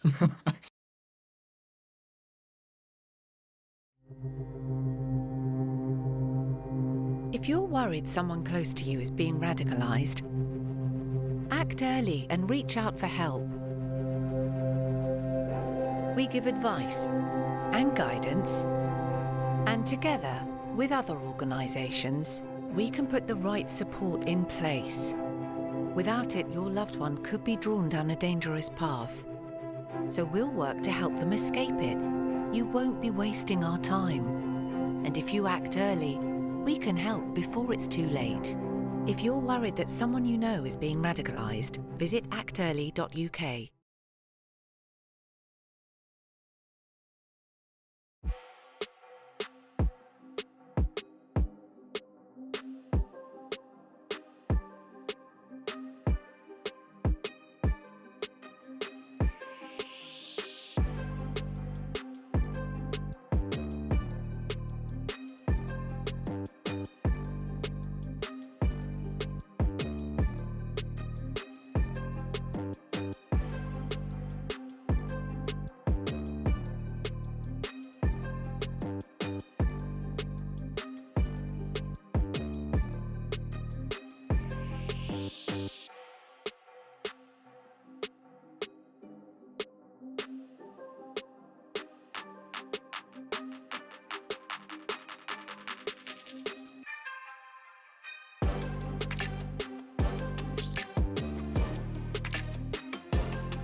Oh, it is good to be back because we've just had a banger game one. We're hopefully going to have a banger game two. I think as well, for people's information, Pirates have re-elected here for Red Side. Important bit of information as we begin to break down, because I'm still breaking down in my head game one. We have to start thinking about game two. Mhm. I love these series already. It's the first one. I'm so glad we've got it. Absolutely. No, it's so exciting, and I wish we could revel and talk and just discuss and decipher what was game one because Yeah. it was gorgeous. Honestly, because it wasn't a total stomp, it was very, very head to head to the very, very end. And just a slight advantage there with the Robin securing both Barons, and that was enough there to run through the mid lane, TPs to the bot lane, and secure that Nexus at the very end, which is just gorgeous to see. But we head Yeah. now into game two. Brett, there Hmm. I imagine are going to be changes coming out for Yep. potentially both teams. Um, the Ornn was incredibly strong, as we've seen all esports league long. Whether one team will vie to pick it. Blue team is the Pirates. Do they decide to get the Ornn first pick, for example? Do they let it go? Do they decide to ban it away? I think that's going to be very, very important in terms of a pick. The Ornn, the Master of Games, very, very dominant in game one. Yeah, and we've seen them show up with this on pick before, in particular, right? We discussed it as well. The Trundle into it was banned away. The Gwen was banned away from it as well. So they're definitely looking to protect that one, but it was early in the draft. So, as you say, it was definitely a difference maker in that game. We might see it show up here. We might see it picked away. It might have to wait. But a change here in priority is the Maokai instead of the Jarvan. And I feel like when you consider how much impact that Maokai ultimate had in that game, whereas Jarvan was struggling to finally engage with the team, this makes a lot of sense. Absolutely. No, as you said there in the last game, Brett, the Jarvan was really having an unfortunate time going in and almost being left alone Yeah, due to the amount of engage that was lacking on the Pirates team. So now seeing Maokai having the Nature's Grasp, a much more telegraphed, slow approach into a team fight, might be a slightly better approach here for the Pirates. However, the Robins decide, you know what? The Ornn was gorgeous last game, and we're going to pick that beautiful man up once again. So there he is. yeah, He's picked not a up once again surprise. here. The And assassin, the bruiser, the teamfight everything in gods. between. Yeah, It's picked up. absolutely no surprise. But I think to me, locking the Jarvan in here is the surprise, right? Because Mm, as we just described, picking the Maokai feels like the better of the two. Partly because Maokai, the ultimate, can mitigate Jarvan's follow up, right? As we saw, as you described, Jarvan goes in, nobody was there to back him up. mhm, Maokai might have been the problem for that. Jarvan wants to go in, Bramble Smash might have been a problem for that. mhm. You now pick yourself into it having won the other side of the matchup. I was wondering if they had something else cooked, but we both know both of these teams play Jarvan, so it might just be a handshake here that, okay, Maokai has raised in our priority since the loss, since the learnings of that game, but we still think Jarvan's worth playing. We can at least pair it with the Ornn, so we have other options for engage, and Amelia is still going to be a good piece of disengage. This time, they do not to get to give ban away that Gwen, so they're going to have to suffer perhaps a weak side here for the Ornn. But the Nico is a face we haven't quite seen in the EsportsWales League yet, and I think it's a superb blocking. Absolutely. Nico is an incredibly strong mid laner, support possibly as well, but definitely a very strong high AP damage mid laner, the Nico is. And always fun to see the shenanigans that can occur with a well timed minion or well timed ward. Who Yep. knows? You know, if you get a ward timed as a camouflage, you can all go Pete Tong very, very quickly. But I love seeing the Gwen here picked up into the Ornn as well. To me, that just says the Pirates are more prepared for an inevitable Ornn pick. As you say, the Trundle, the Gwen was taken away last game. Yeah. Two great top lane counters here for the Ornn. But also the Maokai, able to get out of a Cataclysm. Gwen, very easily able to get out of a Cataclysm as well. So I'm looking here at more maybe hard CC, maybe CC that is very easy point and click potentially here to lock down these members here on the Pirates. Nico, even though it can land to disguise, a camouflage is quite easy to lock down, but I imagine we'll be going into an hourglass. The pot blossoms incredibly Yeah. strong. I don't feel like Nico is too worried about being CC down because let's have a root, the pot blossom, has an incredible amount of damage. Not an awful champ to be going in on at Yeah. all. And she's going to have a lot of grace in this lane. Three mages banned away for the side of Robins. They've even taken away Ari as well, so that pool is pinched by 5 total. So I'm curious to see what they'll take here. It's probably going to be this pick on 4 because they know it's going to be into the Nico with like 99% certainty. So support's banned away instead from the side of the Robins, making sure that melee is going to be safe. Whatever it is they pair it with, it is that Ashe classic pairing. Campfire on extra range on slowing autos is it feels good. Again, yeah, so we're going to be looking at the same bot lane as last game, the Ashe, the Emilio. They did well. They did well. They didn't take Yeah. over the game quite like Legacy on the Jinx, but were a very solid pairing to have in the Yeah, bot lane, offering certainly crucial. Yeah, a they lot did of lose the respite lane, to but the team. had their value Absolutely. for sure. This is it. Quite right. Just spot on. It allowed them to alleviate a lot of pressure through the Melio, the Hawkshot, the Enchanted Hmm. Crystal Arrow, Hmm. Bite not being a case of immense damage, but did offer so much utility and vision that it was totally valuable here for the Robins. They decided to pick it again. One thing I'm noticing here for the side of the Pirates, a Yeah, lot of AP, a lot of AP. Of course, Jin had locked in as the ADC, unsurprising there with a bit of yeah, AD damage, but a lot of AP being locked in here for the side of the Pirates.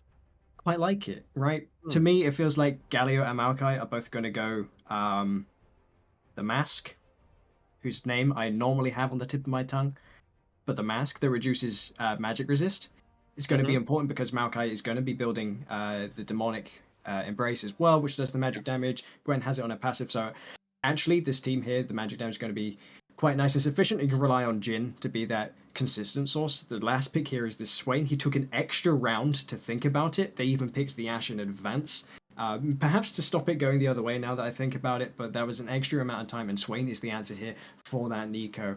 Not too sure how I feel about it, but it's definitely something that's going to be hard to dive on, which is something you described. Nico definitely wants to do, Galio would like to do, Maokai would like to do, and Swain, as long as you're in his spheres, he's in a comfort zone. Absolutely. I know you're spot on. Despite the amount of AP that is on the side of the Pirates, Abyssal Mask, like you say, the Abyssal Mask is going to help them a Pistol. lot. That's It really, it. really is going to help them a lot, alleviate some of the MR coming out of the side of the Robins, which is going to be needed. Yeah. But I do like the Swain pick. I do like the Swain pick. Galio is going to be wanting to go in. And the Nico is going to get up in your face. The Maokai is going to be in your face. The Gwen's going to be in your face. Yeah. Swain says, "Come on, let's have it. Let me suck you away and keep me in tip-top condition through his ultimate." So I like that pick there. Um, Depends if there is buy-in to go in a more damage route or being able to lend yourself into more of a tank route potential, the Rod of Ages, for example, whatever it may Mm. be. But I do like the Swain. I like the Swain notices the state of the team on the Pirates. And yeah, Swain can be a nuisance and incredibly difficult to let the ultimate run out. And as a result, become human, become man, and become killable because with that ultimate up, it's very difficult to kill. I think I always hate Demonic Ascent as an ARAM player. Swain presses R, everyone runs into him because like, oh, he's popped his ultimate, we need to kill him now. And it's like, cool, you could have just walked away, wait for it to expire, and then killed him, right? So when teams like Nico and Galio, as you say, those ultimates, two massive circles that line very easily on top of each other, you have to kill the Swain because otherwise, exactly as you say, you're going to have to disengage and then you're going to be in a stick. And these champions don't do well at getting out. This team is a get-in team.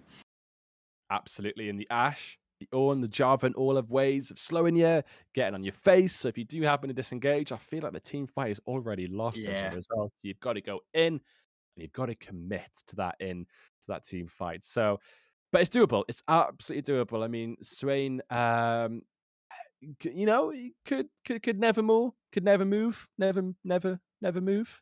Never Is that move. that's the isn't Yeah, it? yeah. Never move. Um, bit of CC, bit of lockdown, but not a huge amount there to alleviate any pressure off a potential engage on the Ash, a full in. But the breath of life, again, we can't understate the importance of that going into this game. Maybe the Ash will have to go cleanse as a result. Maybe it will though. Maybe it will because of course Nature's Grasp. is incredibly, incredibly potent. And as an Ashe, which is very immobile, you've got to have some sort of cleanse, whether you Yeah. let Emilio bring that to the team, or of course you bring cleanse yourself. We'll have to wait and see. But very different for Hmm. the most part here for the Pirates. Different game plan, different approach. Is it the right approach? I'm liking the change from both teams here. Yeah, I think the more I stop and I brew and I stew about what these team compositions have in terms of like their synergy and what they're bringing together, it makes a lot of sense, right? It feels kind of similar to the first game in that both of these teams have gotten compositions that function well together. They've not had to like pick away and ended up with this weird like call. I went to the car boot sale and I found, I don't know, a DVD and a video player. It's like this doesn't really mesh. It has the same idea. It doesn't mesh. Pirates, their comp has the same idea. It meshes. It's just different, I think, to the looks we've seen Pirates on before. Especially leaning AP heavy is a little bit unusual. Um, but it's kind of neat. I think I quite like it. And as you say, right, with all of this gung ho and their ability to go in, which is very different from last game, which is what I think they struggled with, is their ability to have an engage and then be able to commit and follow up to it properly, as well as just start one on their terms. This team fixes that problem, so I'm excited to see the Pirates here be able to create their own leads rather than be given them. Absolutely. No, I'm really, really excited to see how this game pans out. I mean, for the vast majority of the previous game, there were advantages being taken and gained on both Yeah. sides of the rift, and only towards almost the very end where I felt like it was insurmountable. But for the most majority of that game, it was so close for both teams. Um, I wonder if we'll see something similar. I imagine we will. There clearly is not a skill gap on either of these teams. The minuscule advantages are going to be far and few between potentially. But as we head into later into the game where differences and advantages start to really brew, it's going to be exciting to see.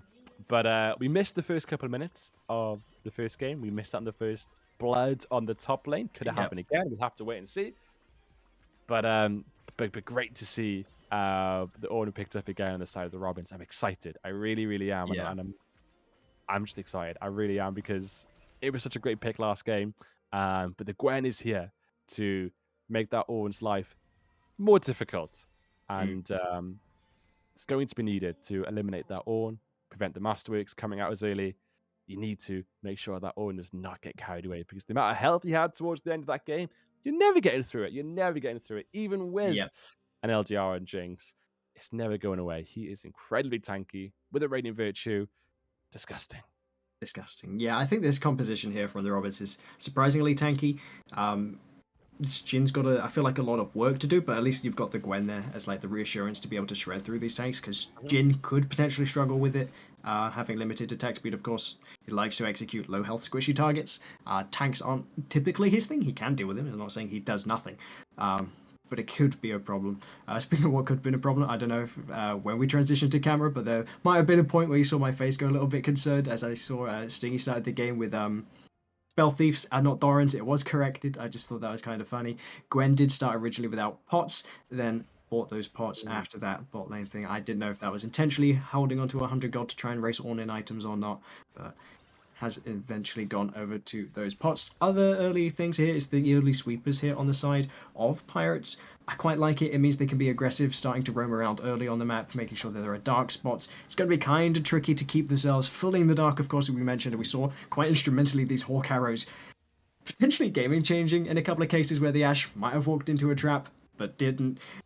Walked into top lane, saw the enemy members, was prepared because the rest of the team was then behind them because they saw those members encroaching on that Ashe. So it's going to be fun, I think, to track how the vision evolves. They did get perhaps some early knowledge as the Ornn was able to get a slightly deeper ward in than any member on the Pirates were able to do so into the side of the Robin. So by 5 minutes we had first blood. As you say, we'll have to wait and see if that comes through again. I don't really expect Ornn to be able to solo kill Gwen, but I've been surprised by an Ornn before. Absolutely. No, it is. Yeah, we've been pleasantly surprised by Ornn countless times. So we can't, we can't guarantee exactly what's going to happen. But as you say, it is another game where we have Cull on both AD carries, but Ornn maybe he's hearing us, and maybe he's going, no, you know what? I feel like I can get a level 5 kill, and he's going in and dishing out a little bit of damage there. But the Hawkshot, here it is. That Here it spell goes. that really did do so much work in the previous game, granting so much vision. And I feel like it might well do the same this game as well. Because despite the vision states, you've always got the Hawkshot there. You've always got that basically universal ward in your back pocket at all times. So great to see how the Ash will use that.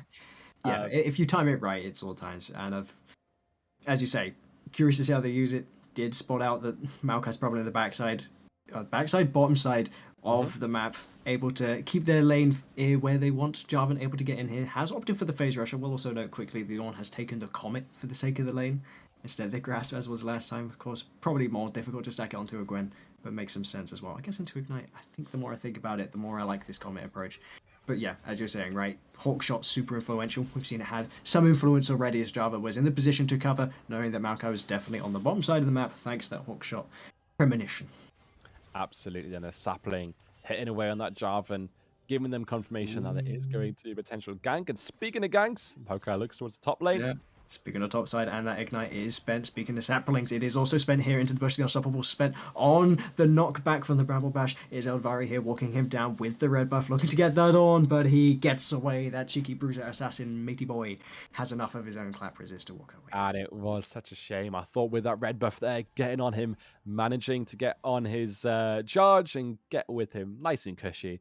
But the red buff on the slow was just not enough there to lock down that Ornn. But Ornn here, expending his TP to come back into lane 2 Ruby Crystals. Nice and tip-top and healthy. Gwen still yet to back, but there she is. She managed to get back off now with a nice little wave push towards that Ornn. But I'm excited because the Ornn, no kills just yet. And I believe at this time of the game, it's going to happen eventually, right? So a little bit behind of what he might like to be. Down in CS, I believe the Ornn was basically up CS most of last game. So definitely a good read here for the Pirates, and edging into this Gwen, which is not necessarily getting an advantage, but is definitely alleviating what could be quite a potent Ornn in the top lane. Potent Ornn indeed. And of course, even if he does go behind here into the Gwen, you're not really too upset because he's going to have his eventual value, but it is looking to be cut 1,000-fold, as does keep himself alive from those 3 casts, and is looking still kind of comfortable, but at least this time under pressure, right? I think all the times we've seen Ornn before, he has been dominant, and this time he is meager, right? But that's kind of the point of Ornn. We shouldn't have seen dominant Ornns in the first place, so it's good to see him put in his place as we talk about them. Absolutely. And what I really like to pick up on is the mid lane. 2 totally different approaches here in terms of the items. Neeko gone for the Hextech Alternator, securing a little bit more damage in terms of her poke. And the Swain gone for Mercury Treads. A little bit of MR, always good against an AP mid laner, and also a bit of tenacity, which is great because that root can feel eternal. So Swain noticing that and being quite mobile himself. It could be shaving up to like 4 seconds. Shape Splitter there, getting its value, finds a flag and drag, make sure that, I'm glad the clone was in the river and not me. And as you say, Mercury Tread's going to have a lot of value, not just against the Neeko, but against the rest of the team in terms of that magic resist. Could go a super long way, so a good place to start, plus that movement speed allows him to walk around into that river, get some of that vision. That means that Neeko can't really be there, but the clone can, which means that they're a little late to the party, and it should be going the way of Robbins here, picking up that Drake, and it is a Hex Drake, and that's a perfectly good Drake to start with. Absolutely, they'd be happy with that. Nice advantages in the wave, as you say, the Swain there, using those boots to good work, walking towards there into the dragons to ensure nothing fishy happens, and nothing indeed happened. A nice, easy take there for Dragon on the side of the Robins. Still, mild gold advantage here to the side of the Pirates, thanks to their great CS in. But a nice, casual, slow start as opposed to last game, because I feel like both teams on the side of the Pirates, noticing these are formidable opponents here, the Robins, and also the Robins noticing their advantage here. They've got that mental advantage per se, and they've got the tempo advantage with the last game being in their favor. You've got to be feeling good. But what I learned from the Robins last game, by judging how they ended that game, it was quite slow. It was methodical. It was clever. It wasn't an aggressive take. They waited for Baron to respawn. They took it. And at which point, there it is. They go, get a team fight win, manage to get the TPs into the lanes, and just end the game. But it has been flipped on its head as it was flipped in the first game. This time it is the Ornn suffering the first blood, and it is on the Gwen. This is a good look for the Pirates, who had suffered the, I guess, macro loss in the early game, conceded that first Drake.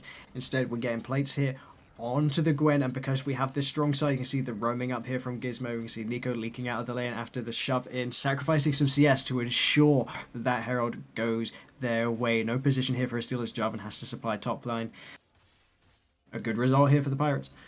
Really, really good there. They noticed that first blood going into the Gwen meant that is no one in the top side that can come down and take away this Rift Herald. So there it is, the Rift Herald on the Maokai. Where will they put it down? Will they put it down in the base?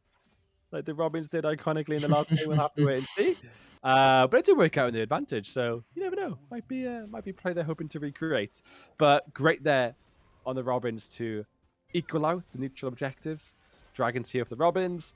Rift here for the Pirates, but very, very small micro advantages to be had here, and these small micro advantages are leading to about a 1k goal lead here for the Pirates, which is great to see. You want to be ahead here, and you don't want to be getting put behind. Yeah, on basically any of these champions here on the Pirates. They can be very, very menacing indeed. So great to see that here. Yeah, and this lead could stretch, right? Some of that gold lead is, well, 400 of that is potentially about to change. Flash away from the Nico here, who's just spent their TP getting back to the lane. So a good catch there. Turns away some of those Pop Blossom engages as the next objective could be spawning within that time, or the next fight could happen within. But as I was saying prior, some of that gold, 400 of that gold is in the first blood, so the rest of it is going to have to be held as the curtain call is opened up here onto Ash in this bot lane tower, able to get away from all of that, and Gizmo threatening the range is not enough to turn around, but there's Ghost having to be spent. What's happening down here in the bot lane? There is a Fandango in this tango, and it's an ultimate away from Gizmo, who's going to get away and protect this Legacy God, who's able to cleanse and create some space and turn it back around here onto Baruka, but the Demonic Ascent is enough to set up the Ash for the rest of the kill. Nevermove just going wide, and that's a free kill on the bot lane as they just transition their pressure from mid straight down. Bot lane gets punished from the Pirates, as I was about to praise them. Absolutely, no, great to see them. Oh, and again, flash away from the Nevermove. A great flag and drag caught on vision is that Maokai, and he is again punished for it. Pirates here perhaps overstepping or misreading the map, and it is sorry, not the Pirates, but exactly the opposite. The Robins taking full advantage of it. That Tribush was not saved. The despair of that Maokai. The great there. Really, really great there. Gizmo managing to plan the ultimate. Almost potentially saving Legacy, but as a result, losing his own life. But really, really exciting plays there. And I'm really liking what we're seeing here from the AD carries. Both started Cull. Kraken Slayer picked up here for the Ash. But the massive gold advantage, massive CS advantage here for the Jhin. And already got this boot to Swifty. So these engages, these ganks become a little bit more difficult with the plants, the movement speed. Yep. Quite hard to lock down this Jhin, but back in quite a difficult position there. You notice that? Ultra Mega Fire Kick does not manage to land with a TP, and then he spent his cleanse before the arrow lands. He walks forward to create some space for the rest of the team. The Nature's Grass going to have to be used defensively. They get plate, they get the Herald. As I was just saying, before any of this previous stuff happened, right, it was that Pirates had a lead. Not all of that was the first blood. This was leads created in the lanes themselves. They get the Herald to boot, and I was thinking maybe this gold lead could grow. They lose a fight here in the bot side. They then end up giving over the second Drake, so although this team is behind from lane deficits, you see it 30 or 25 really in the top lane, similar numbers here in the bot lane, it is still some way, somehow, Robins finding angles and getting objectives. There it is, the second Baron here for the Robins, and great to see that. I feel like needed. The bot lane advantage is needed here, but that top lane is having quite an unfortunate time there. T1 gone. Lost already. Bot tower was lost, so it's the plate really that's the difference in this game, I feel like. Otherwise it would be in favour. Shielded around, could be turning that favour. Slam wins a war, plus the Deadly Flourish going wide, but the curtain call could find its mark, and it does so on the first one. That's 3 arrows you can send Ash's way. Get out of here. This is my wave. Ever so unfortunate. Ash doing their best to get in front of the Amelia, but it's just too slow to get in front of that one shot and that curtain call. Right into the back of that Emilio. Jarvan. Oh, but right in front, a 3-man Cataclysm, but nobody's in the tower range as the hero's entrance says goodbye instead to the Jarvan, who oversteps his marker, mistake his opposing player. Did so much in the previous game, it goes the other way. This Jarvan pick is cursed. It really, really is. And, you know, we could argue this Maokai curse is just brilliant. It's blessing the teams it's on. But the knockup does go wide there, but this top lane is proving incredibly difficult. Riftmaker here for the Gwen. Incredibly strong item to have there into the Mythicless, the full itemless Ornn. It's proving incredibly difficult. The needlework does come out. Yeah, second hit. Passed all the way through, but the Call of the Forge God is summoned. It sends its way through Gwen, who's unable to protect herself, but is able to get herself a kill. It's down to the Swain and the Jarvan to get this one back, but Gwen is making it difficult, able to evade and get in the bush, but not get away from those weird, demony, stretchy hand things that Swain has, and he's able to reach out 300 gold from Gwen's soul and steal it for his own. Yeah, and I love that there, the Gwen managing to pick up a kill there and, you know, managing to hold her own against a 1v3 and a 1v2 there. So great for the Gwen to pick up a kill. Good almost for the Ornn. The lane pushed a little bit further out. Does alleviate a little bit of pressure, but the Gwen, I imagine, can start looking here towards any parts of the map. The bottom tower taken here for the Pirates. The map does start to open up. There is room to play here for the Pirates. Still no towers taken here for the Robins. So the Pirates have a playground here. And I'm really excited to see how they do it and how they decide to use this playground they've got. They're taking here the Scuttle Crab. Dragon are spawning for the 2 minutes. But Infernal Soul, I believe that was the Soul in last game, if I'm just mistaken. It's tough to perhaps fight for this Herald, considering the item Swain's a little bit behind, but it is going the way of Jarvan. Perhaps it is not, because able to secure that Herald and maybe look for the Robins to take some towers of their own. They knock up the Maokai here, and he's going to be the first one to be approached on. Stingy here with the Demonic Ascensi. What can he do? But he can't do much in the face of a 3-man Pop Blossom as the rest of the Pirates look to turn this one around. The Curtain Call is going to prevent some escape here from the Robins. They look to get their escapades out of there, get their Rift Herald back to safety, and they're able to pick up a kill and the Herald in exchange for 2, but it might not be as easy of a trade as that, as the Pirates here are assembled with a wave 4-man strong, looking to take their last outer tower, and I don't think there's anything the Robins want to or can do about it. I mean, we were so familiar with the Robins top lane being so dominant, but here the Pirates top lane is proving to be the person to look at here. Incredible from the Gwen, doing so much damage, coming in, turning the tide of that fight. But of course, Rift Herald going to the side of the Robins. These neutral objectives are falling every time to the Robins. Is there something that they can eventually gain, lead? The kills are not in their advantage, the goal is not in their advantage, the turrets aren't. I'm excited to see that. I'm really excited to see how they can make this work. They got 2 dragons. Can they play for dragon? I imagine the 3rd dragon's going to be quite difficult to take here. I can't imagine the Pirates letting them take this, getting a solid point, a potential point in which the game can flip on its head. But we'll have to wait and see. But the dragon could be either really boring or really important, right? Because it could be a case where the Robins feel like, okay, we're behind in this game, we have to make it play, and it could be a case where the Dragon Soul is what saves us. We don't want to give any more time whatsoever to the enemy team here when they are up this kind of advantage, right? It's 5k, 3 turrets. It's nothing to be sneezed at, but it is odd, right, that they are otherwise ahead in those objectives. They were able to steal that Herald. They are able now to drop it here in this mid lane, see if they can get some of these turrets back, which is super key for them. I was curious to see if they would try for the Herald. I think it was worth going for the steal. I'm not too sure it was worth going for the fight, but they threw the arrow, they found the Herald, and they're happy really to walk away at that. They don't get any gold back for it, so it's a negative loss in the end, but it is turret damage.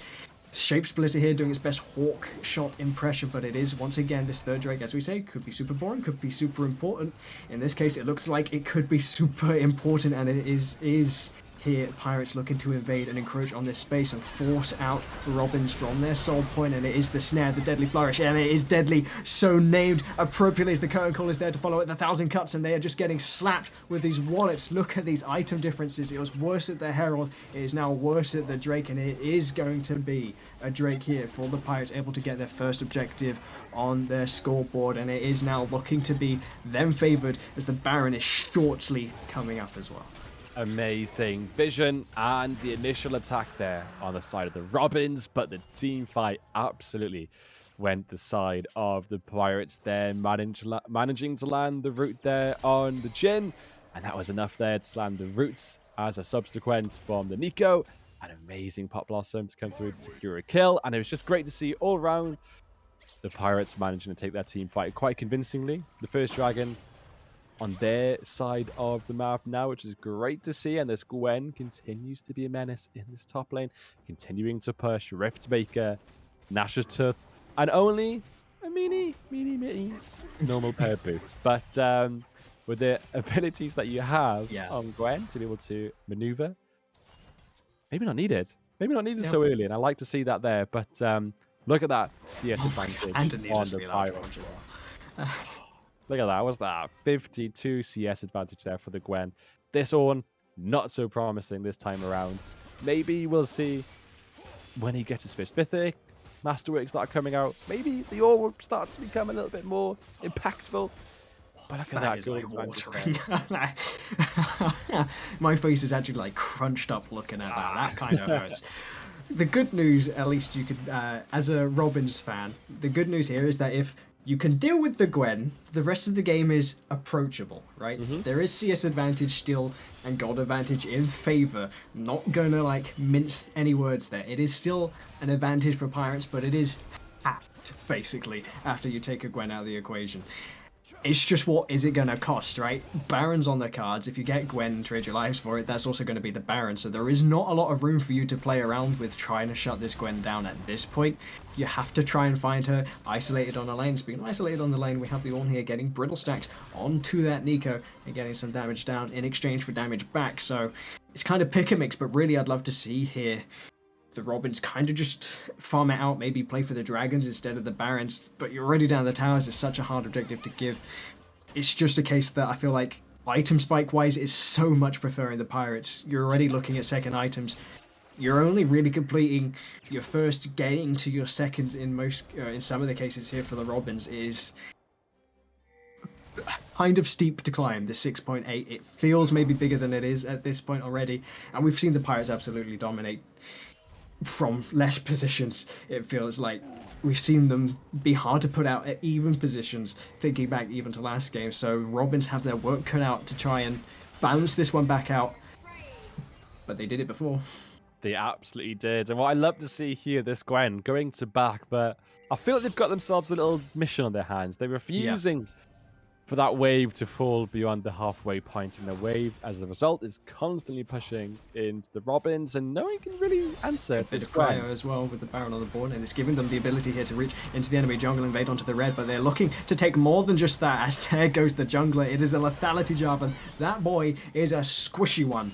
And it's not paying off for him here. I kind of like the approach, but that tier is going to take so long to upgrade. He's even investing into a different item with that Kindle Gem. No, man, it's going to be a Fimbulwinter, I think, instead of Lucidity Boots as well. He's got a lot of Flag and Drag uptime, but it's no use when you're dead and in the fountain, and an imposing team is taking this Baron. There's a TP in from the Ornn on that bottom lane. I think he wasn't even able to get the tower. The Gwen is here to answer on the other side. Baron's down to half. They're looking to make this approach, but Gwen is just buying so much space with that Hallowed Mist. She's so hard to get into and on top of, and they're peeling away here. Legacy God not even going to get involved. There's a Pop Blossom is going to be there to set up a Deadly Flush here onto the Swain. The Demonic Ascent is being spent, and Minion Rusher here having to go to the Zhonya's. That could be opportunity here for Gritty to get something back. ACE lands on Gwen at the other side of the wall. The ultimate spent from Gizmo, trying to keep her members safe, but it is the Baron taken in the end. Two-man job does that one, as the other three are able to kite, evade, and survive the other 3v3 on the bottom half of that one. Jarvan now alive. They're looking to push it into the face of this Baron, waste some of this time, get some shutdown gold as well on these turrets. It's very much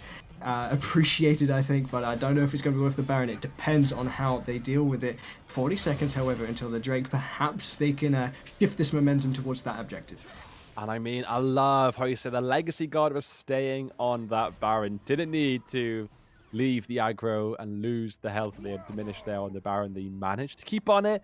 And as a result, they get the Baron. They get the kills. And this reset is going to be very, very potent here for the side of the Pirates. Dragon up here in 18 seconds.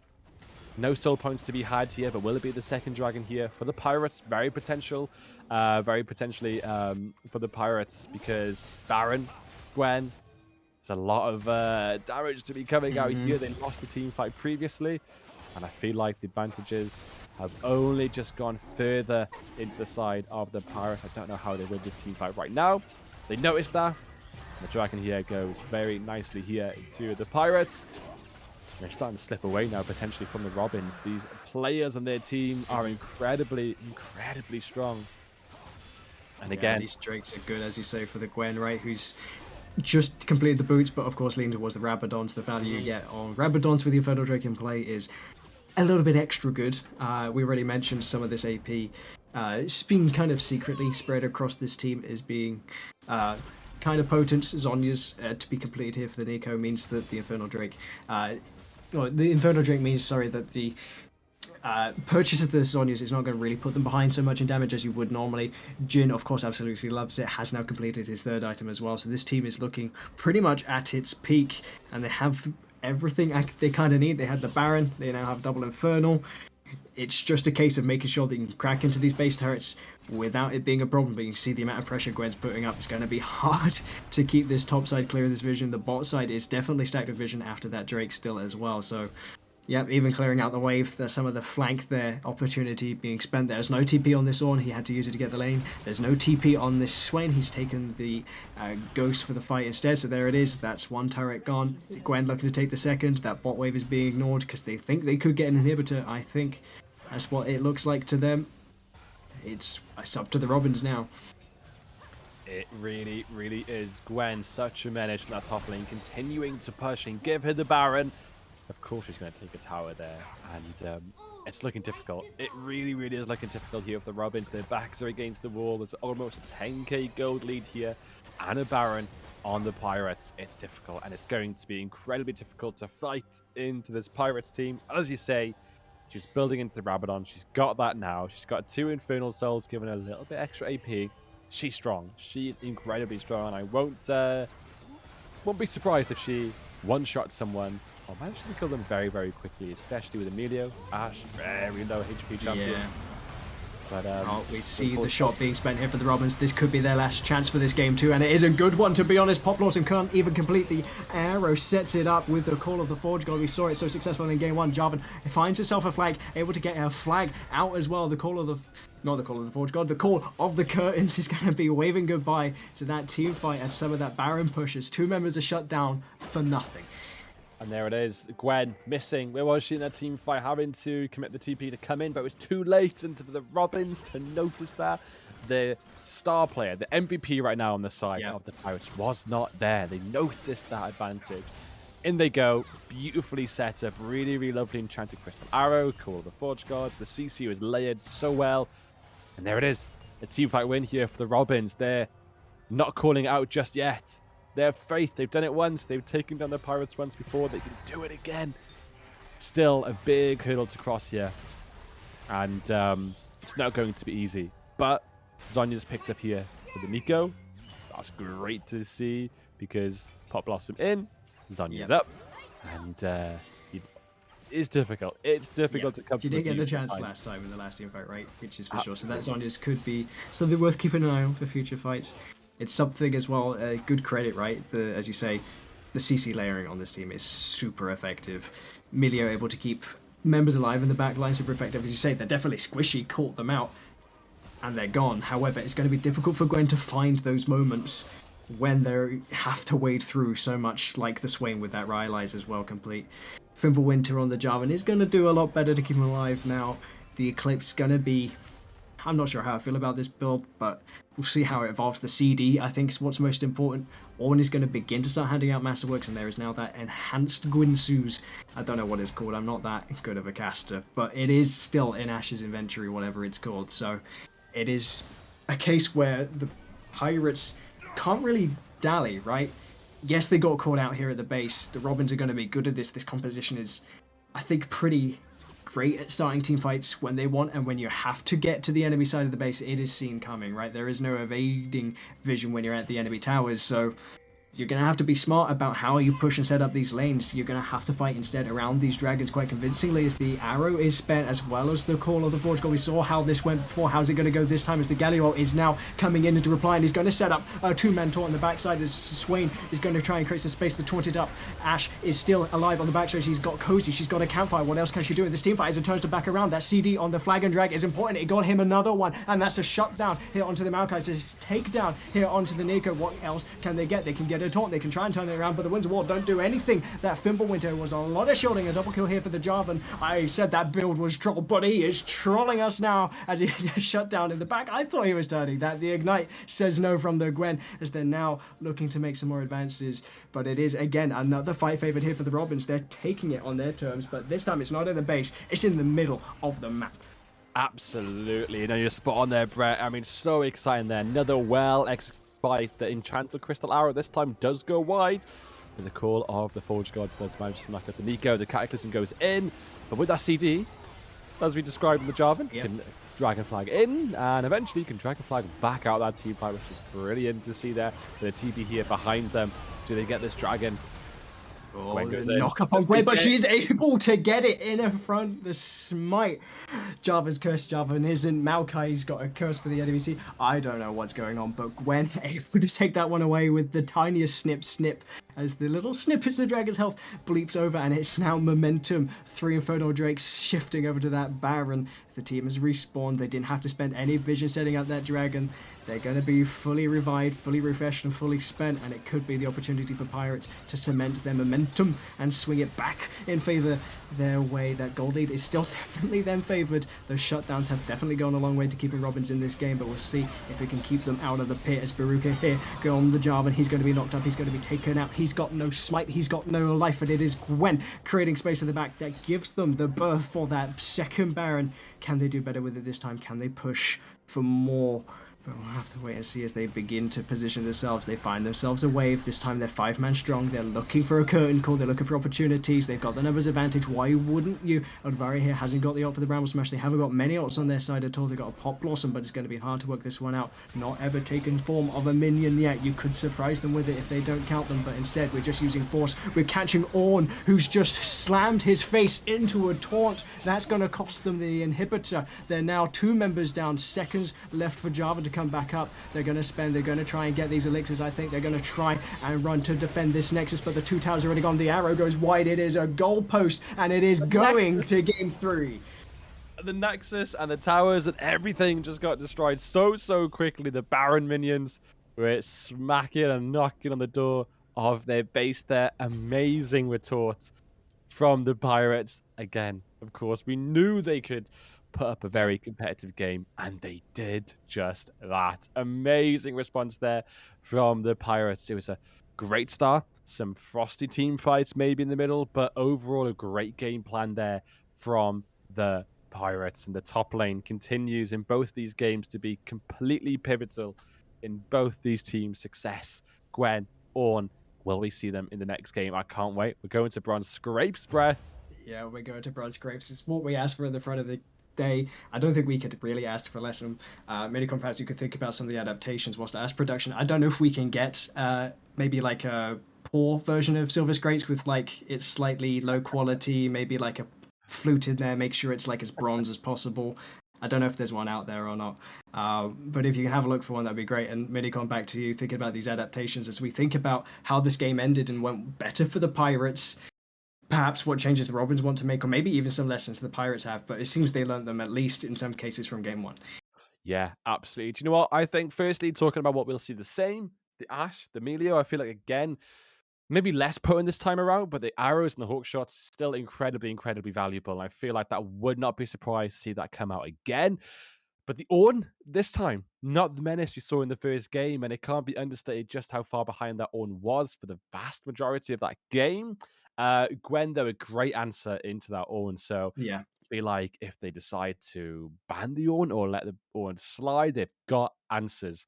But the Maokai, I mean, the Maokai is the champion that was on both sides of the teams that have won. So do we see an Ornn first pick tier? Do we see an Yeah. Is uh, Gwen banned? Because is we've seen Gwen pretty banned? consistent first 3 bans as well. Exactly. These first 3 bands, the first phases of bands are always quite similar. The Fiora goes and the Yeah, Evelyn goes, and we don't want to give over the Oriana, but maybe I don't know. I feel like the Oriana is one, a great champ, but Mhm, two, it's just been control mages mid. They kind of mhm. achieve the same thing. Sure, one of them might be better than the others, but if you want to pick that on, you might want to ban the Gwen instead because it seems to work. And as well, we might see this is the first time where I believe Robins will get side select. Will they opt for blue side as Pirates have done twice so far? This time it pays off. So we'll have to see after the break because they're going to be thinking about it for sure. We can come back and see the results just then. So if you're excited for bronze scrapes, I don't know if it's queued or not. I'm excited to find out for that myself, to be honest. We'll see you the other side, that's for certain, because we do not want to miss this game 3. You don't either. Catch you soon.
If you're worried someone close to you is being radicalized, act early and reach out for help.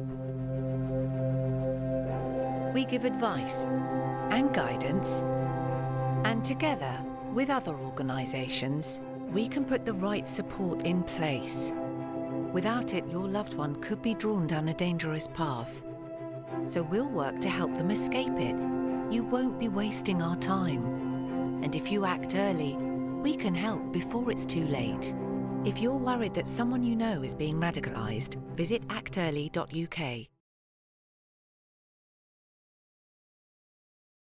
It is an exciting place to be as we stand afoot of our first best of 3 for the Esports Wales League. Welcome back, everyone.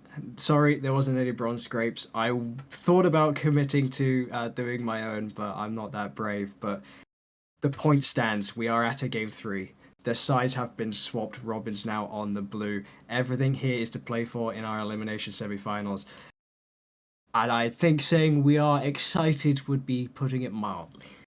I could not agree more. I could not agree more. I can't believe it's the first best of 3 the Welsh Esports Yeah. League has done here for League of Legends, and we're already off to just an incredible start. Bronze scrapes, it's here. It's all down to this. Both teams have won a game, but even in the losses, have shown true potential of comeback. Yeah. So this third game is going to be so difficult to call.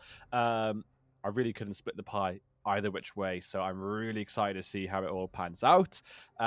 Straight away into the draft, we briefly touched upon how we're expecting to see some differences potentially coming into this game. Ornn, maybe not as high priority anymore with the way that these bans are spread thin. As we Yeah. say, the bans have already been quite telegraphed for the first phase, getting rid of those pocket picks, getting rid of those Oriana's, Fiora, Santa again, taken Yeah. away already for the first 2. But I feel like Maokai is definitely going to be picked up again. That Nature's Grasp is so potent. I would be surprised if we don't see it come through. Gwen? I expect to see Jarvan, Maokai again. I think the Gwen ban makes a lot of sense, right? You're kind of forcing an Ornn ban here, or accepting the fact they're going to play Trundle or something insufficient, perhaps, into the Ornn, unless there's more answers. What I like here is that the Robins have elected blue side. That gives them a lot of track record for how to lose on this side and to win on this side, having, of course, played the Pirates on the opposite side. So both of these teams have kind of seen how it's gone from the opposite side, so it's curious to see how it goes from this way round, and they don't want to have to lose the Maokai Jarvan flip. They take the Maokai off the board. Means they probably have something they'd rather play into a Jarvan than the other way around. They're gonna suffer probably this Ornn first pick, because why wouldn't you? It's been so influential. The Gwen is now off the board. Twitch gone again, so we're going to have to see Legacy on something other than that. We've seen him on the Jinx, we've seen him on the Jhin, have good performances on both. I don't know what he's going to lean to. Kai'Sa's also open, that's been pretty favoured so far this tournament. A lot to go for in this game 3. It's meaty already. It really is. Just spot on. The Ornn, a very high priority, and once you say with that Maokai taken out, it kind of falls onto Ornn to be that kind of first pick, at least from expectations. Again, no surprise. Ornn picked up there. Again, on the Robins here, as you say, on blue side for the first time in this best of 3. Excited to see if that turns the tide in their favour after their red side loss. Sejuani picked up here, though. One of a new champ picked up here in this best of 3. Really like that. Really great pick. The Sejuani in the jungle. Great amount of CC can be delivered in quite quick succession. Great maneuverability, getting over walls. Steals, obviously not easy, but steals are much easier to happen than having to expend your flash. So excited to see that. We know the Pirates, the Robins have stolen away in equal measures. So always exciting to see that potential happen, of course. Morgana has been picked up here for support here on the Robins. I like a Morgana. Yeah, you take a look at that enemy team, right? As you say, Sejuani, Nico, CC heavy AoE champions. Morgana going to be the exact place to do it. And a Vayne. A Vayne of all things. Vayne is strong. Vayne is so strong right now in this current patch and current meta. Could have gone Ashmilia here. If she can get her... I was just thinking now, if she can get her Triforce, her I forgot the name of it. How can I forget the name of it? The Sparky Boy item. You know what I'm The talking about. Sparky Boy item. Yeah, Sparky Boy item. That's what it should be called. Static Shiv. Static Shiv, exactly. She gets Static Shiv. She gets Triforce. I feel like she's, looking not even needing a Bork at which point there, but having the Bork and the true damage there is going to be good against Suzrani and the Nasus, who are going to be looking incredibly tanky. Great to see that as well, having the spell shield on the Vayne. Always having that safety through a gank. Having that maneuverability in the MR as well, like alongside it, is always nice to have. But completely different draft here for the Robins on the bot side of the map. They've always edged into the Melio, the Ashe. And it's a big hurdle to overcome a very well-oiled machine that is Gizmo and Legacy. Yeah. But I do like to see the differences coming out here. And it does mean surrendering the Hawk shot.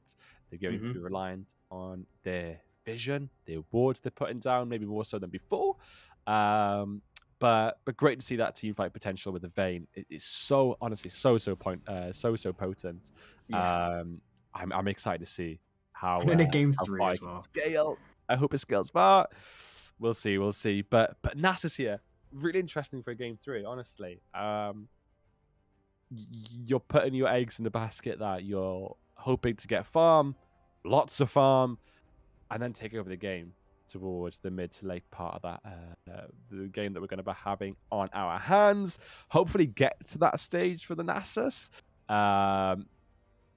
With an Ornn going into the lane, typically you'd expect quite a nice, slow, patient top lane. But the Ornn, we've been continually surprised by the amount of damage and the kill pressure that can come as a result. So, and I feel like that kill pressure and the lethality is going to have to be coming out in terms of the lethality of being able to kill the enemy top laner, because you're going to need to shut down that Nasus.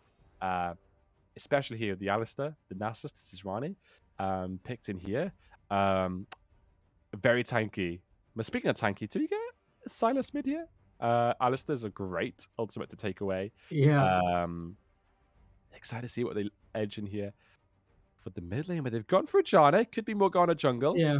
Could be another Swain angle. I think this is the same amount of bans that they suffered before and lent towards the Swain, but instead it's going to be a little bit of a Vel'Koz, a little bit more true damage. So these resistances on this Alistair and Nasus and Sejuani is not going to mean as much. And as well, I'm cringing at this Alistair pick here, staring down at Black Shield, Condemn, and Janna Tornadoes as well. Ornn's going to be unstoppable. His only viable target is the Vel'Koz, and he has to get through all the other 4 first.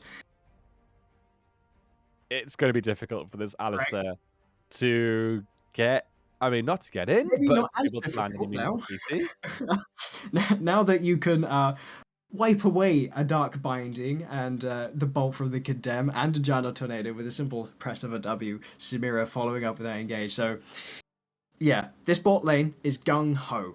If ever there's been anything gung-ho, it is Samira and Alistair staring down all of this anti-engage. Yes. And I'm surprised, intrigued, excited. I like the job for Alistair, and they've doubled down. They're going in, which is great to see, because they've only got so many means of disengaging, but they've got great means of disengaging on the Robins, the Condemn, as you say, the Tornado, the Monsoon. So many ways to get that Samira off your back and prevent her from being able to get that score ranking up and be able to get her.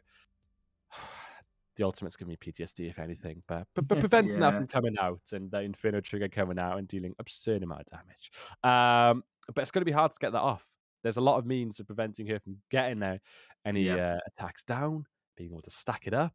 But I like this implementation here from the Robins. A lot of true damage, as you say, is coming through, needed, necessary into this team. But great means of team fighting here for the Pirates. So it's exciting. The Nasus will be AFK for a little bit. Do they decide to really take advantage in the early game and be able to exploit the disadvantage top laner? We'll have to wait and see. I'm excited though. Ornn, First Blood. It's been one Get in your terms bingo card out, Ornn First Blood or First Blood Giver. Is he donating? Who knows? Children need. He could be feeling charitable after all. It's such a big question mark, right? Because both of these teams have something going for them that is unusual or hard to anticipate, right? As you say, the true damage, if it gets online, could be literally lethal in their case Mhm. here. Samira can dismiss Ornn ultimates, but then could be vulnerable to the rest of the either anti-engage or CC on the team. It's so tough to analyze, right? Because both of them. Well, I think I have to lean to the Pirates because I think the way this series has gone is that the team that's able to pull the trigger has been the most successful in fights. Both these teams want to team fight, and it's the case here the Pirates on red side have drafted themselves more go CC, right? On the side of the Robins, it is more conditional. Yes, you have the Ornhorn, but you're relying on Morgana to flash engage potentially most of the time. Jarn or Tornado to catch someone off guard. Vocals has to land his skill shot to be of any use. And that could be tricky, right? When you're staring down a Sejuani ultimate, unless that gets black shielded or Ornn's able to just tank it. That's a gone on Vayne. She's in Mhm. short range. She's not really got a lot to do. She Mhm. can maybe condemn a Nico out of the Pop Blossom range. That's then permission for everyone else to get on her. The Wither's going to be villainous for her as well. It is so much down to the Vayne and how the team plays, I think, for this Vayne, that is going to be how Robins succeed in this game. Despite the fact that it's going to be difficult for Samira, I just think Pirates have more options for these team fights. I absolutely agree. And, what my mind is telling me is that Sisrani is great when the Vayne does not have a black shield on it. And for me, that's telling me you want to get the Sisrani out of vision, being able to Arctic Assault across walls and be able to land a Glacial Prison on top of this Vayne. That's the dream scenario. A position where the Vayne can't react quick enough, or the Morgana rather can't act quick enough to get a black shield onto the Vayne, at which point she's a sitting duck. And the Nasus can come over, Q, and bonk her in the head and there's a kill. So there are means of mitigating this from happening, but it's going to be difficult to Yeah. get any means of meaningful CC in the vein with so much disengage and black shields. But it is doable. It's able to happen. Um, I'm really excited to see how it happens. And I love the disengage again from the side of the Robins because even if this Nasus does get to a state where he's farming and farming and farming, has an incredible amount of stacks, you can still push him away and prevent him from landing any damage. But, the Wither does seem like 100% slow to the point where you're walking in reverse. So, I hate it so much. it might, it That's might, it one might of be my least completely favorite futile. abilities. I've been considering playing a support just so I can max with it and just be an absolute nuisance. Just a bad Zillion at that point. Yeah. Yeah. But we are getting onto the Rift at last for our Bronze Scrapes Game 3, first semi final of the tournament. It has been fantastic so far. Hopefully, it ends in fantastic fashion. And whilst we stare across here, a little bit of a pause, I'm going to do a quick scan. Ghost both times for the ADCs. And I think that's possibly a good point to start because we've talked about the 5v5 level of this game. We expect top lane to be unpredictable, but if I had to predict, I'd say it's going to be a slow scale farming lane because Nasus wants stacks and Ornn wants masterwork items. That just hasn't been the case at all with any Ornn, but that's what I expect. Morgana has a fairly fast clear, has been buffed, I believe, on this patch, like the brand and such. They want kind of more opportunity for less typical junglers to have an opportunity, so I expect Morgana to be a little bit of a surprise when it comes to the farming, but really, when I come back to it again, it's just kind of the spot lane. Mid lane's been a wash. They kind of walk, they go somewhere else, whatever. They do their thing. But really, this bot lane, right? Because Legacy God and Gizmo has consistently, as you mentioned, in the draft, been a menace in this bot lane, creating these leads. And when Vayne is in such short range and you can kind of wash away some of this uh, disengage CC from Gritty and Ramstein with the Blade Whirl on Samira, that is then permission for Gizmo to actually play Alistair. Um, so depending on how well or how confident this bot lane from Pirates are playing into this lane, this Vayne might never get this chance that we've been talking about, and it could be a very quick game once that Samira gets ahead. Absolutely. And, as you say, talking about ghosts, Nasus has gone in for Ghost, which makes total sense towards the Yeah. mid part of the game, being able to hit Ghost in Oh, front no of Prince mid. people.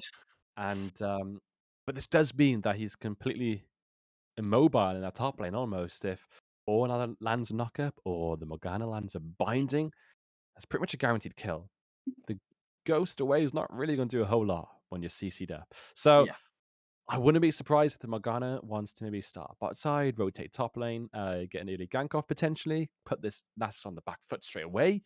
Could be an angle they want to play this here on the side Mm. of the Robins, but I'm really excited here. I do like the Ghost coming out from Nasus because there's a lot of disengage here from Robins and you want to continue running and being able to get on top of people's heads day and day out. So yeah, exciting to see how that pans out. But as we know, the Inferno trigger on Yeah. Legacy can be incredibly, incredibly powerful. As we know, they've been a really well-oiled machine in the bot lane.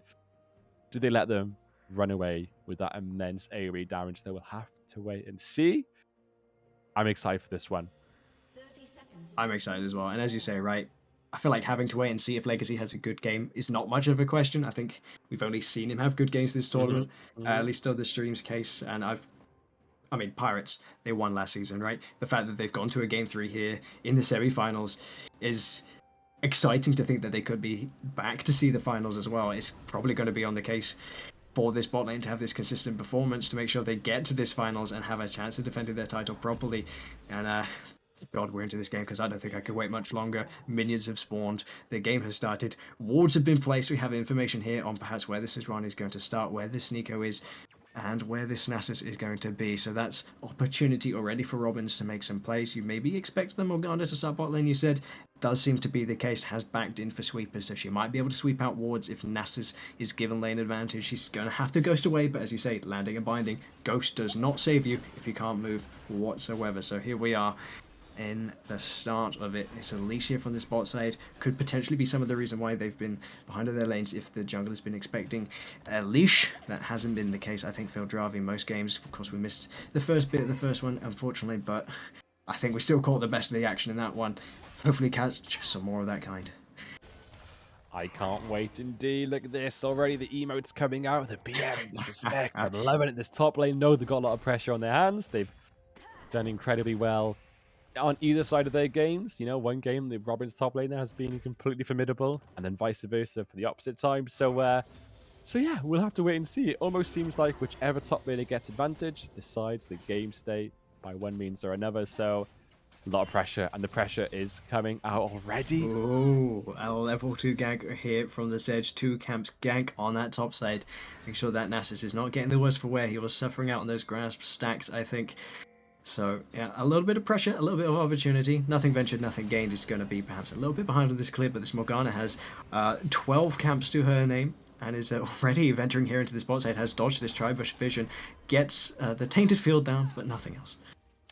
And that's the Morgana noticing this is one who's going to be top side of the map, and top side of the map she we're is a little bit split but now. Yeah.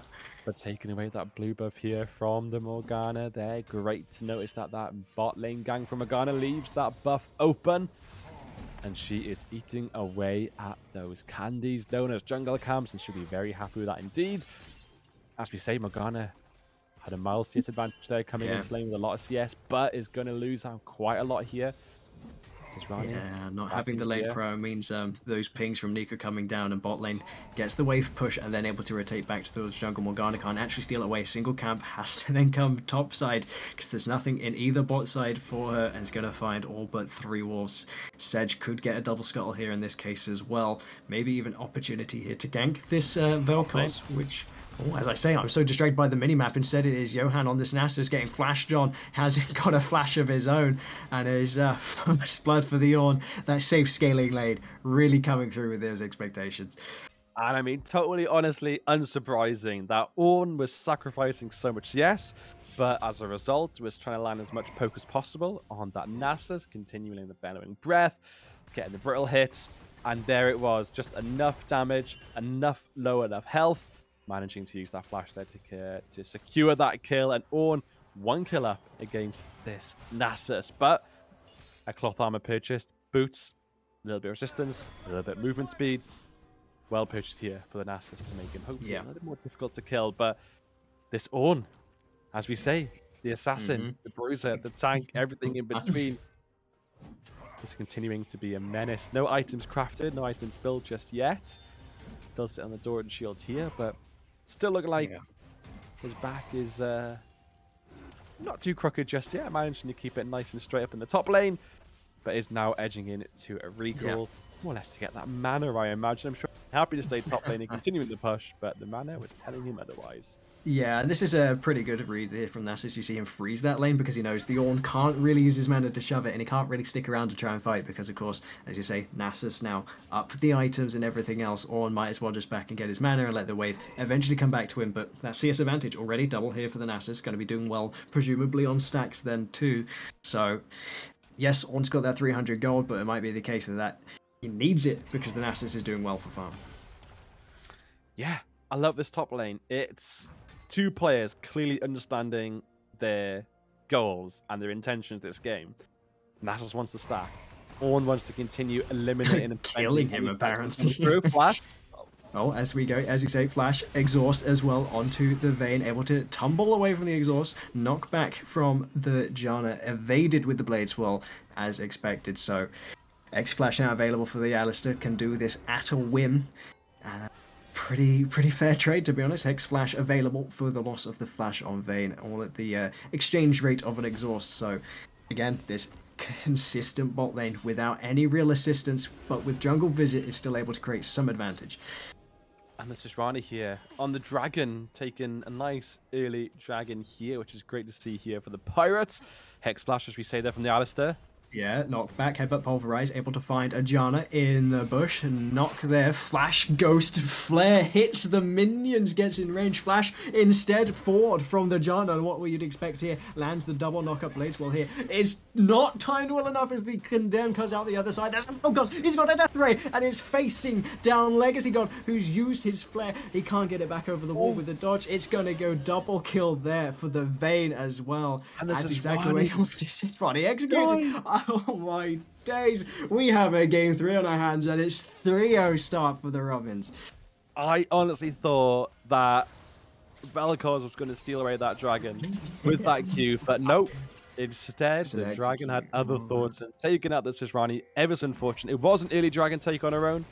It would have been a close one at best, but unfortunately, it was just too close and the dragon came out winning there. But great capitalization from the bot lane there on the Robins. Both summoners used by Legacy, and it just was just falling short there. The flare coming out, hitting the minions. And it's heartbreaking there for the Pirates. Heartbreak for the Pirates indeed. Of course, we've seen them perform from similar positions in the past. We've seen Legacy do great things on Cosmo. This time he's on the Samira. He's now down. He's still up CS, but down at the 2 kills there. The Vayne, I think, played that pretty immaculately.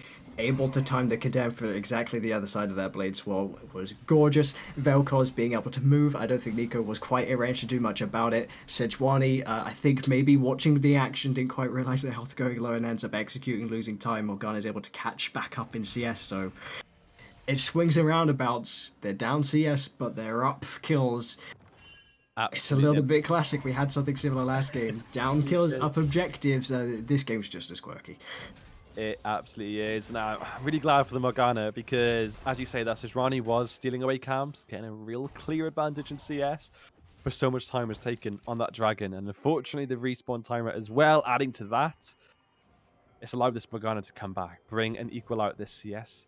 And that's needed because we don't want the Sisrani getting carried away and getting that gold and becoming a menace. But she's committing a lot more time here on these big neutral objectives here on the Rift Herald, presumably. Is it going a little more success this time? Oh, we may have a catch as the binding, as you say, does land quite nicely. Pop Blossom is cast, but it never lands as the laser and the true damage is 300 gold in Vel'Koz's pockets. He's happy about that. The lane's been going pretty well his way this time around. It's been a fairly even match typically in this lane, maybe a waves difference at a time, but it's fairly significantly in Vel'Koz's favor, and it's going to be fairly significantly in Vel'Koz's favor more, which is not what you want to see as a Pirates fan. You're going to have to wait a second till that Samira is ready to go next, because Flash Ghost spent, remember, on that bot side play, means they're going to be at a disadvantage, but they're not going to waste any purchase here, as the Black Shield was frame perfect on the Frosty Prison the Sejuani wanted to lay down. That means no Drake for you boys, but they have now got some support. It is altless Nico. We'll see what they can do about it, but get hit by a 4-man tornado. Monsoon available, on the hunt available as well here. The Vayne looking for something, downpulls forward, just creates more space, but there's a Dragon reset. They got vision on it as well. They haven't got any TPs available, but the Nasus one is up soon, so it's cool, fine, whatever. We won't take the dragon, not yet. That was close. That could have easily swung either way there. The re-engage there from the Pirates. Gizmo gets a 2-man knockup, but nothing can come as a result of it. And it was great there. As you say, the Glacial Prison comes down on Morgana. It's a pixel-perfect Black Shield. Exactly what you need there as a Morgana. Get those CC spell immunes. Goodbye to your hard CC. Sorry about that. Here's my Black Shield. Yeah. But there it is. Yeah, I think the reset timers were just better for them. I think maybe they were dropping too many waves and decided, yeah, we're already behind CS. We can give a Chemtrake, whatever. We just don't really want to fall behind when we already have a fairly substantial gold lead. We're not going to risk it at this dragon. It's a bit of a pity because you didn't get the Herald either, but I think as long as you're happy to keep these lanes in their status quo, you're pretty content. Down some plates, so the Samira is catching back up, in this case with the Vayne. CS now neutralized there, so again, more swings and roundabouts, but total gold comes to a K advantage for the favor of the Robins. It's just, how can they stretch it? And those little tips and tricks and knockbacks of the Q on that recall is one of the ways to do it. And yeah, he's not going to be able to get that TP in. Could be under threat of this wave. Fortunately, he hasn't got a Morgana in his topside jungle ready to push. Yeah, and the Rift Herald here on the Pirates. Where are they going to put that next? The Dragon's not going to be spawning for a very long time. Herald's not going to be spawning. There's no objectives that they can pressure. It might be bot wave, but it could well be a bot lane. You know, the wave is constantly pushed against the Robins here. You could might want to try and stretch first tower. Sejuani's already down here. I don't think they have information where the Morgana is, but they might know that they haven't got many camps since the dragon was recently, invested for. So Ornn certainly seems to be playing with confidence. You could expect maybe Morgana to be a facilitating factor towards that. Nico has got TP available, Vel'Koz doesn't. You could expect maybe an Nasus TP, but there's a threat that Ornn just cancels it instead. No real response instead. Nasus to cancel Ornn TP, I mean to say. Sejuani shows here, hovers around, I think, in this bot bush looking for something, but of course on the top side on our screens there's a Dark Binding going just short. Herald spawned on the bot side. In the meantime, both of these teams playing across the map. Vel'Koz hasn't got TP, but he's here first. There's an ultimate coming down. It is landing here onto Nasus, plus everything else. Oh my god, he's just dead. He hasn't had a chance to recall. The TP is spent here on the top side to no avail, but to catch a couple minutes on the bot side. There's an Inferno trigger, and it certainly lands the bullets, but here comes Gritty. He gets one in reply. He's looking for a second one. He tumbles away, but gets knocked up by the pulverize, but the damage being tanked is absolutely enough. It could be a third. As you say, he's got the double kill, he's got the movement speed, he's got Ghost, he gets a kill again. It's a 5-0 Vayne. He's got the static ship, he's got boots, and he has got himself a lead. And amazing there. The Rift Herald is expending the bot lane. You'd expect the tower to fall there. They managed to hold the defense, and the defense is so well, it becomes a great offense. And there it is, a triple kill for the Vayne. Going to be very, very happy with that indeed. As I say, this Vayne can become incredibly, incredibly potent. Night Hunter and those tumbles going invisible, it's disgusting. So I'm really, really excited to see how strong this Vayne can become very, very soon. But 5 kills, 103 CS. It's looking really promising here for the Vayne. But the Samira, 1 kill, that's 112 CS. Not falling behind terribly at all. Yeah, but it is 8 kills to 1. Has received plate gold as well. I don't know if we can get on our observer a little toggle so we can try and measure this up better than imagine it up. The gold difference here in this bot lane. As you see they've at least eaten up 4 of these plates in the bot lane. That could change. Vel'Koz on the walk again. He's got Union boots, and they are made for walking. It's funny, he hasn't got any legs, but it definitely helps him get out these lanes. Whereas Nico has been maybe a little slow to these reply. The Vel'Koz has definitely been, I think, secretly maybe the MVP of this game so far. And if it goes the Robin's way, definitely deserves some credit. Had a great game on the Victor in game 1 as well. Maybe a bit muted in game 2, but hasn't let that stumble his performance whatsoever. Baruka here looking for something.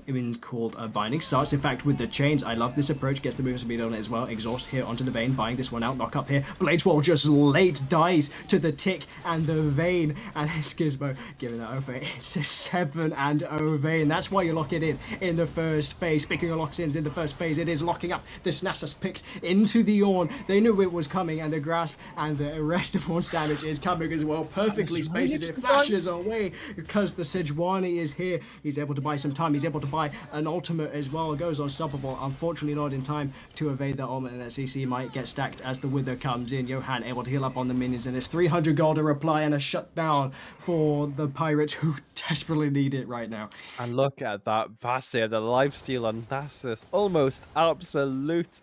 But Spax a few minions, is back looking pretty healthy there and does get a kill, which is very much needed in this game. That the state of the wave in top lane was just in the favor of Ornn continuously. Aggression is being put down to the Nasus. A Divine Sunder now picked up. This is where you want to be here as a Nasus. This advantage is lovely. TP being used here by the Nasus on the Rift Herald. The TP also being played in return here from the Ornn. Do they fight this Rift Herald? Do they want it? It is taken away, though, by the Pirates. Yeah, Pirates able to lock that one up, able to pick it up as well. Pop Blossom being spent, knocked back forward here onto the Janna, but is just going to get slayed. Flash maybe a bit unnecessary, but a fine attempt in the end. 2 deaths for Herald. Plate's already gone. Unsure of how I feel about that one.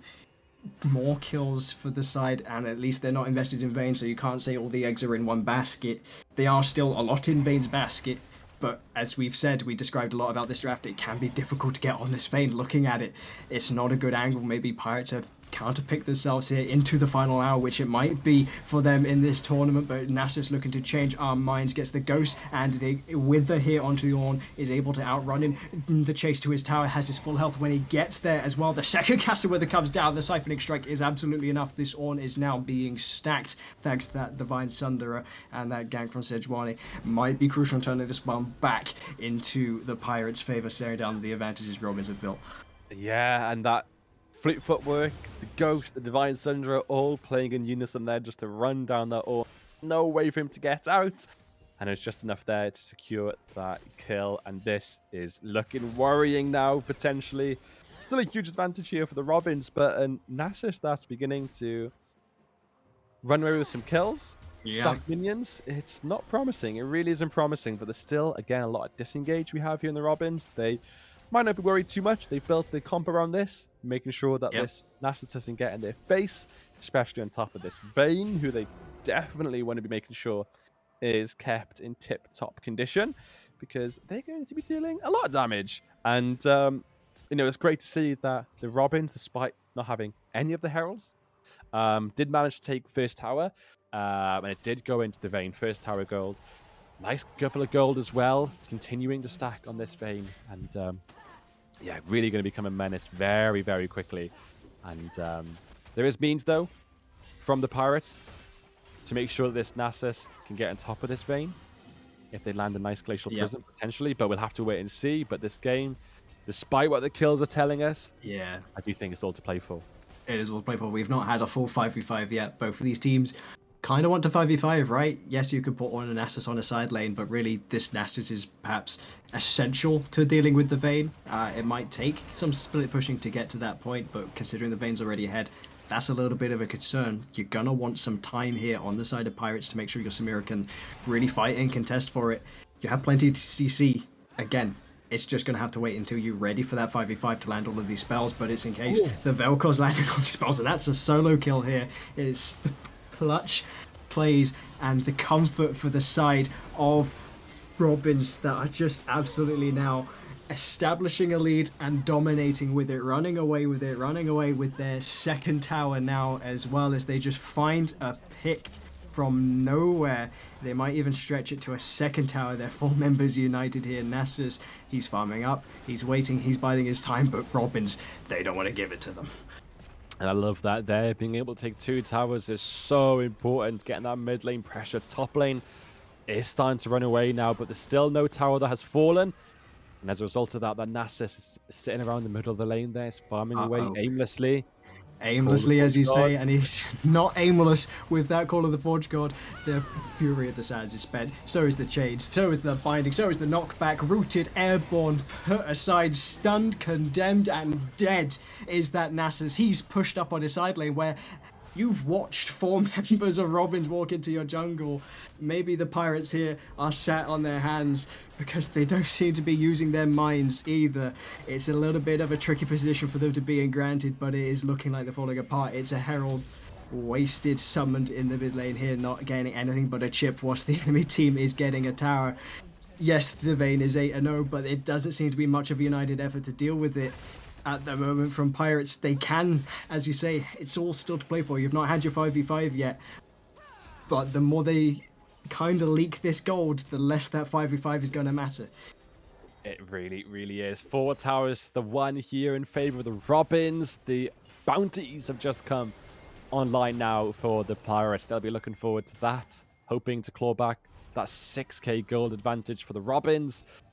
And it's looking troublesome now. They're really working well as a unified 5-stack here, rotating into lanes, taking down these players like this Nasus with such ease, with the amount of CC, of course, that is on the side of the Robins team, as we saw there. The Knucker lead in mid lane, funnily enough. finding disgusting. That's what's needed, though. That is what is needed to prevent the push forward from the Nasus and the Sisrani. But the Nasus here rotating to the bot lane, picking up the CS down there. 180 CS. Not doing bad at all, keeping up with the CS, despite that difficult early game. And the Nasus is just going to be continuing to look for more and more farm. But how long can they get the Nasus to farm? Oh my god, that Vel'Koz damage is absurd. Flash W here from the Morgana, trying to get the Leandri's damage down. It could be influential not having that flash for this dragon, but you know that Sejuani has to reset. That health was so low as this Drake comes onto the board. It'll be the second Drake here for either team, but it's definitely looking to go the way of the Robins. I love that. I love that damage there from the Vel'Koz, the Rabadon's second purchase. Both times he's been over the walls, being able to sign his knock-up, and the death ray just comes across, and oh my god, that true damage is definitely procking away. Immense damage, and 9 stacks of the Dark Seal, potential to get even higher.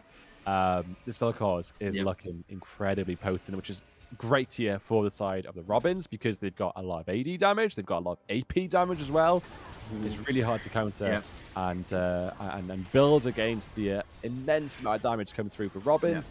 We might not get to see his Magi's though, because the way this fight could go could spell the end for either team. Remember, this is an elimination match. It's a best of 3, and here it goes. It's a Blossom is massive. The Vel'Koz with his Magi stacks, able to secure the Baron. He's able to secure himself instantly a double kill as well. The Vayne untouched in the fight. It was a united effort, finally, from the side of the Pirates. Nasus getting some gold back, at least in the side lane, unable to get there in time with a TP, unable to get the smites down. Either jungler is stingy. I highlighted him at the point in this game where it's like he's actually doing a super good performance. He's kept that through in this game. It's going to be a 22-minute inhibitor plus the Baron buff here. He might even get a shutdown onto Nasus. He spent the ghost here. He might even get a kill. I take it back. He's not melting as he had done in the lane. Level 14. There it is. There's one. That's a free one you take back. Nasus, he might have to be seen in these fights. Yes, he's splitting, but it takes one member to go back. And if, you know, Vel'Koz is getting a double kill by himself, it doesn't matter what Nasus gets in the side lane if you're in a 4v4, right? It's looking tricky. There are glimpses, there are silver linings continually for this team. A black shield on top of the wither here is well timed. He's going to be knocked back, brittled and slapped and knocked up. He's going to be bought time for the Vayne to arrive, and that is gold. This Nasus is doing great, but he's getting punished. Still, I say it, the Pirates are finding little avenues here and there. They're up CS in places, and they're going to get themselves another tower back. So Baron exchanged for a very good fight. Absolutely, and this is the thing, you know, Nasus was on the push, got a kill on the Drana, wasn't able to get a recall, but as a result of that, if they wanted to stop the Nasus on the push, they'd have to commit more than one member. As we saw there, the Nasus, despite the man advantage and the Robins, could have almost maybe taken that Morgana. So this Nasus is requiring more than one member to attend him, and as a result, the Pirates are able to take that mid tower, be able to push waves in, get some CS. This Nasus is doing his job well, but I think absolutely he is needing these team fights. They're running away, and despite a really well executed team fight in that Baron, the Pot Blossom got most. The Glacial Prism was so well timed, landed on a player. It wasn't enough, and that damage and the Wither might be needed from the Nasus, but the flash forward from the Ornn Yep, knockback as well. Pop Blossom going to buy some time with that shield and perhaps get out as well. Good body block here from Gizmo. Clutch enough to keep Mission Rusher alive. But again, that's a minion wave with Baron buff. That's going to be another tower spent, caught out on the side. You have exchanged ultimates, that could be opportunity, but I think the Pop Blossom last time was absolutely huge, but not enough. If you're going to come back in this game, it's going to take another one, and that is now on cooldown, which is permission for the Robins to take another tower and another Nexus. I love how Pirates have been playing this. They've been using their grouping after these objectives to try and pull the Robins across the map, goad them into making a mistake, whilst they have the positional advantage. It's just a case that Robins have been methodological.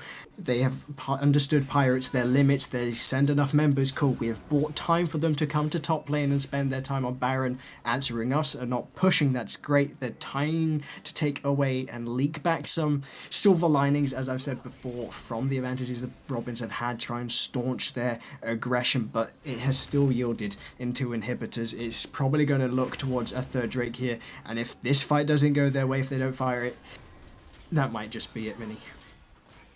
It could possibly be in that Nasus was pulling and pushing that wave so well in the bot lane, but with a Baron empowered Robins getting that top tower, getting the inhibitor, I feel like it wasn't any way favorable for the Pirates despite that great push from Nasus, and they're being able to pull this bot wave back in to the Pirates base, take this tier 2 tower here. And it might just fall here. The Ornn's incredibly tanky. He can take a few shots in the tower. He does. And all the standing gold are falling very quickly now from the Pirates. It's becoming a very big, insurmountable gold advantage here. 10k thereabouts for the Robins. It's big. And it's even bigger because they've got one additional dragon. And also Master Wig items coming in there. Might be looking here at a second additional, their third dragon of the game, looking at Soul Point. It is Cloud, the best soul to have, but these minor stat advantages will not go amiss at all. No. Yeah, you're not upset to have them, especially on a Vayne, right, who already succeeds very well with movement speed. Janna does so as well. It's actually a fairly decent composition, I feel like, apart from the Vel'Koz, who doesn't care about the movement speed after his ultimate. But still, right, like you say, doesn't hurt having them, and it's better than your opponent having them, because it comes in for moments like this where the knockup plus the laser is absolutely huge. It knocks up and eliminates two. Gritty gets to free fire on this Vayne. He's been big and he keeps getting bigger. Legacy God here gets an Inferno trigger, but he's condemned out of it. That is 1, 2, 3, 4 members dead, one barely alive, an inhibitor down. That's the third strike, and it's on to the last.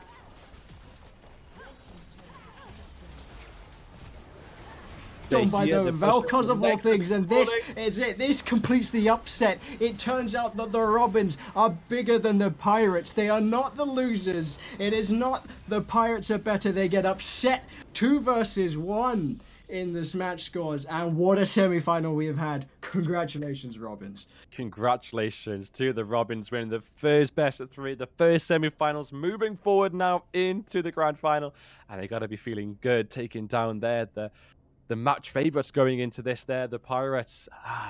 Commiserations for them. They did so well, but what a great game 3. Incredible from the Robins, and congratulations to them. As we say, moving on to the final. Great read this game. The Vayne 11-0. Great responses. And they just could not get an edge at any means necessary. The Pirates in game 3. Commiserations. Devastation. They won't be champions this time around. Might be a change for them, but congratulations nonetheless. And what a series to do it with, right? Like, commiserations to the Pirates. You have been fantastic to watch, and you've had a great tournament. You had a great previous tournament. But the Robins today just felt like they were made of something different. I think definitely the Pirates would feel like, man, I wish we had 5 games instead, because the way this early game went was a little bit of a toss more than you'd want, right? I know Samira has a little thing where she can toss a coin, but she gave 300 gold with that flash ghost, not the 1 gold and a bit of true damage, right? It's, I think, unfortunate in this case for the Pirates, but the Robins, not to take anything away from them, did play the rest of this game out pretty immaculately. The players, especially in mid, I feel like, showed up to create a difference much more than perhaps we expected, waving our hand at, it's just another control mage mid lane matchup. Oh man, what a series! I wish we had longer to talk about it, I but wish we had long, as you say, I wish it was 5 games, but nonetheless, congratulations to the Robins, an amazing cast. I had such fun. And yeah, thank you to Brett. Thank you to the yeah, production team, Adam, Arch, Rhythm, and Casual Cutie as well. Thank you both. Amazing, amazing, amazing. And yeah, yeah. onwards to next week. Onwards to next week, of course, good to prelude. We know at least one of our finalists. We'll have to check in the scores, of course, for the other semi-finals. And look forward to that final week, that final as well, another best of series. Robins come in looking amazing, beating the undefeated. They had been dubbed worse, I think, by the Pirates at some point. They've proven them wrong. We'll see if we can prove more in the Robin Pudding in that next week. You can catch us here with the same people. Of course, thanks again from myself this time, Arch Rhythm. Thank you, Minicon. Thank you, Casual Cutie behind the scenes. And thank you, EsportsWales and Prevent for having us here and hosting this, because it has been spectacular today, of all days especially. So we'll catch you there for that next week, because if it's anywhere near as good as this, you don't want to miss it. Absolutely. Thank you. Bye, people.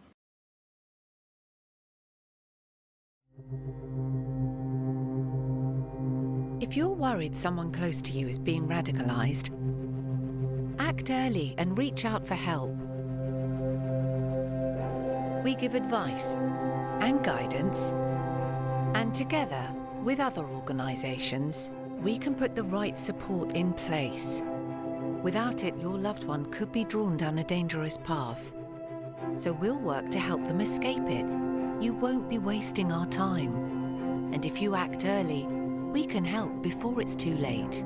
If you're worried that someone you know is being radicalized, visit actearly.uk.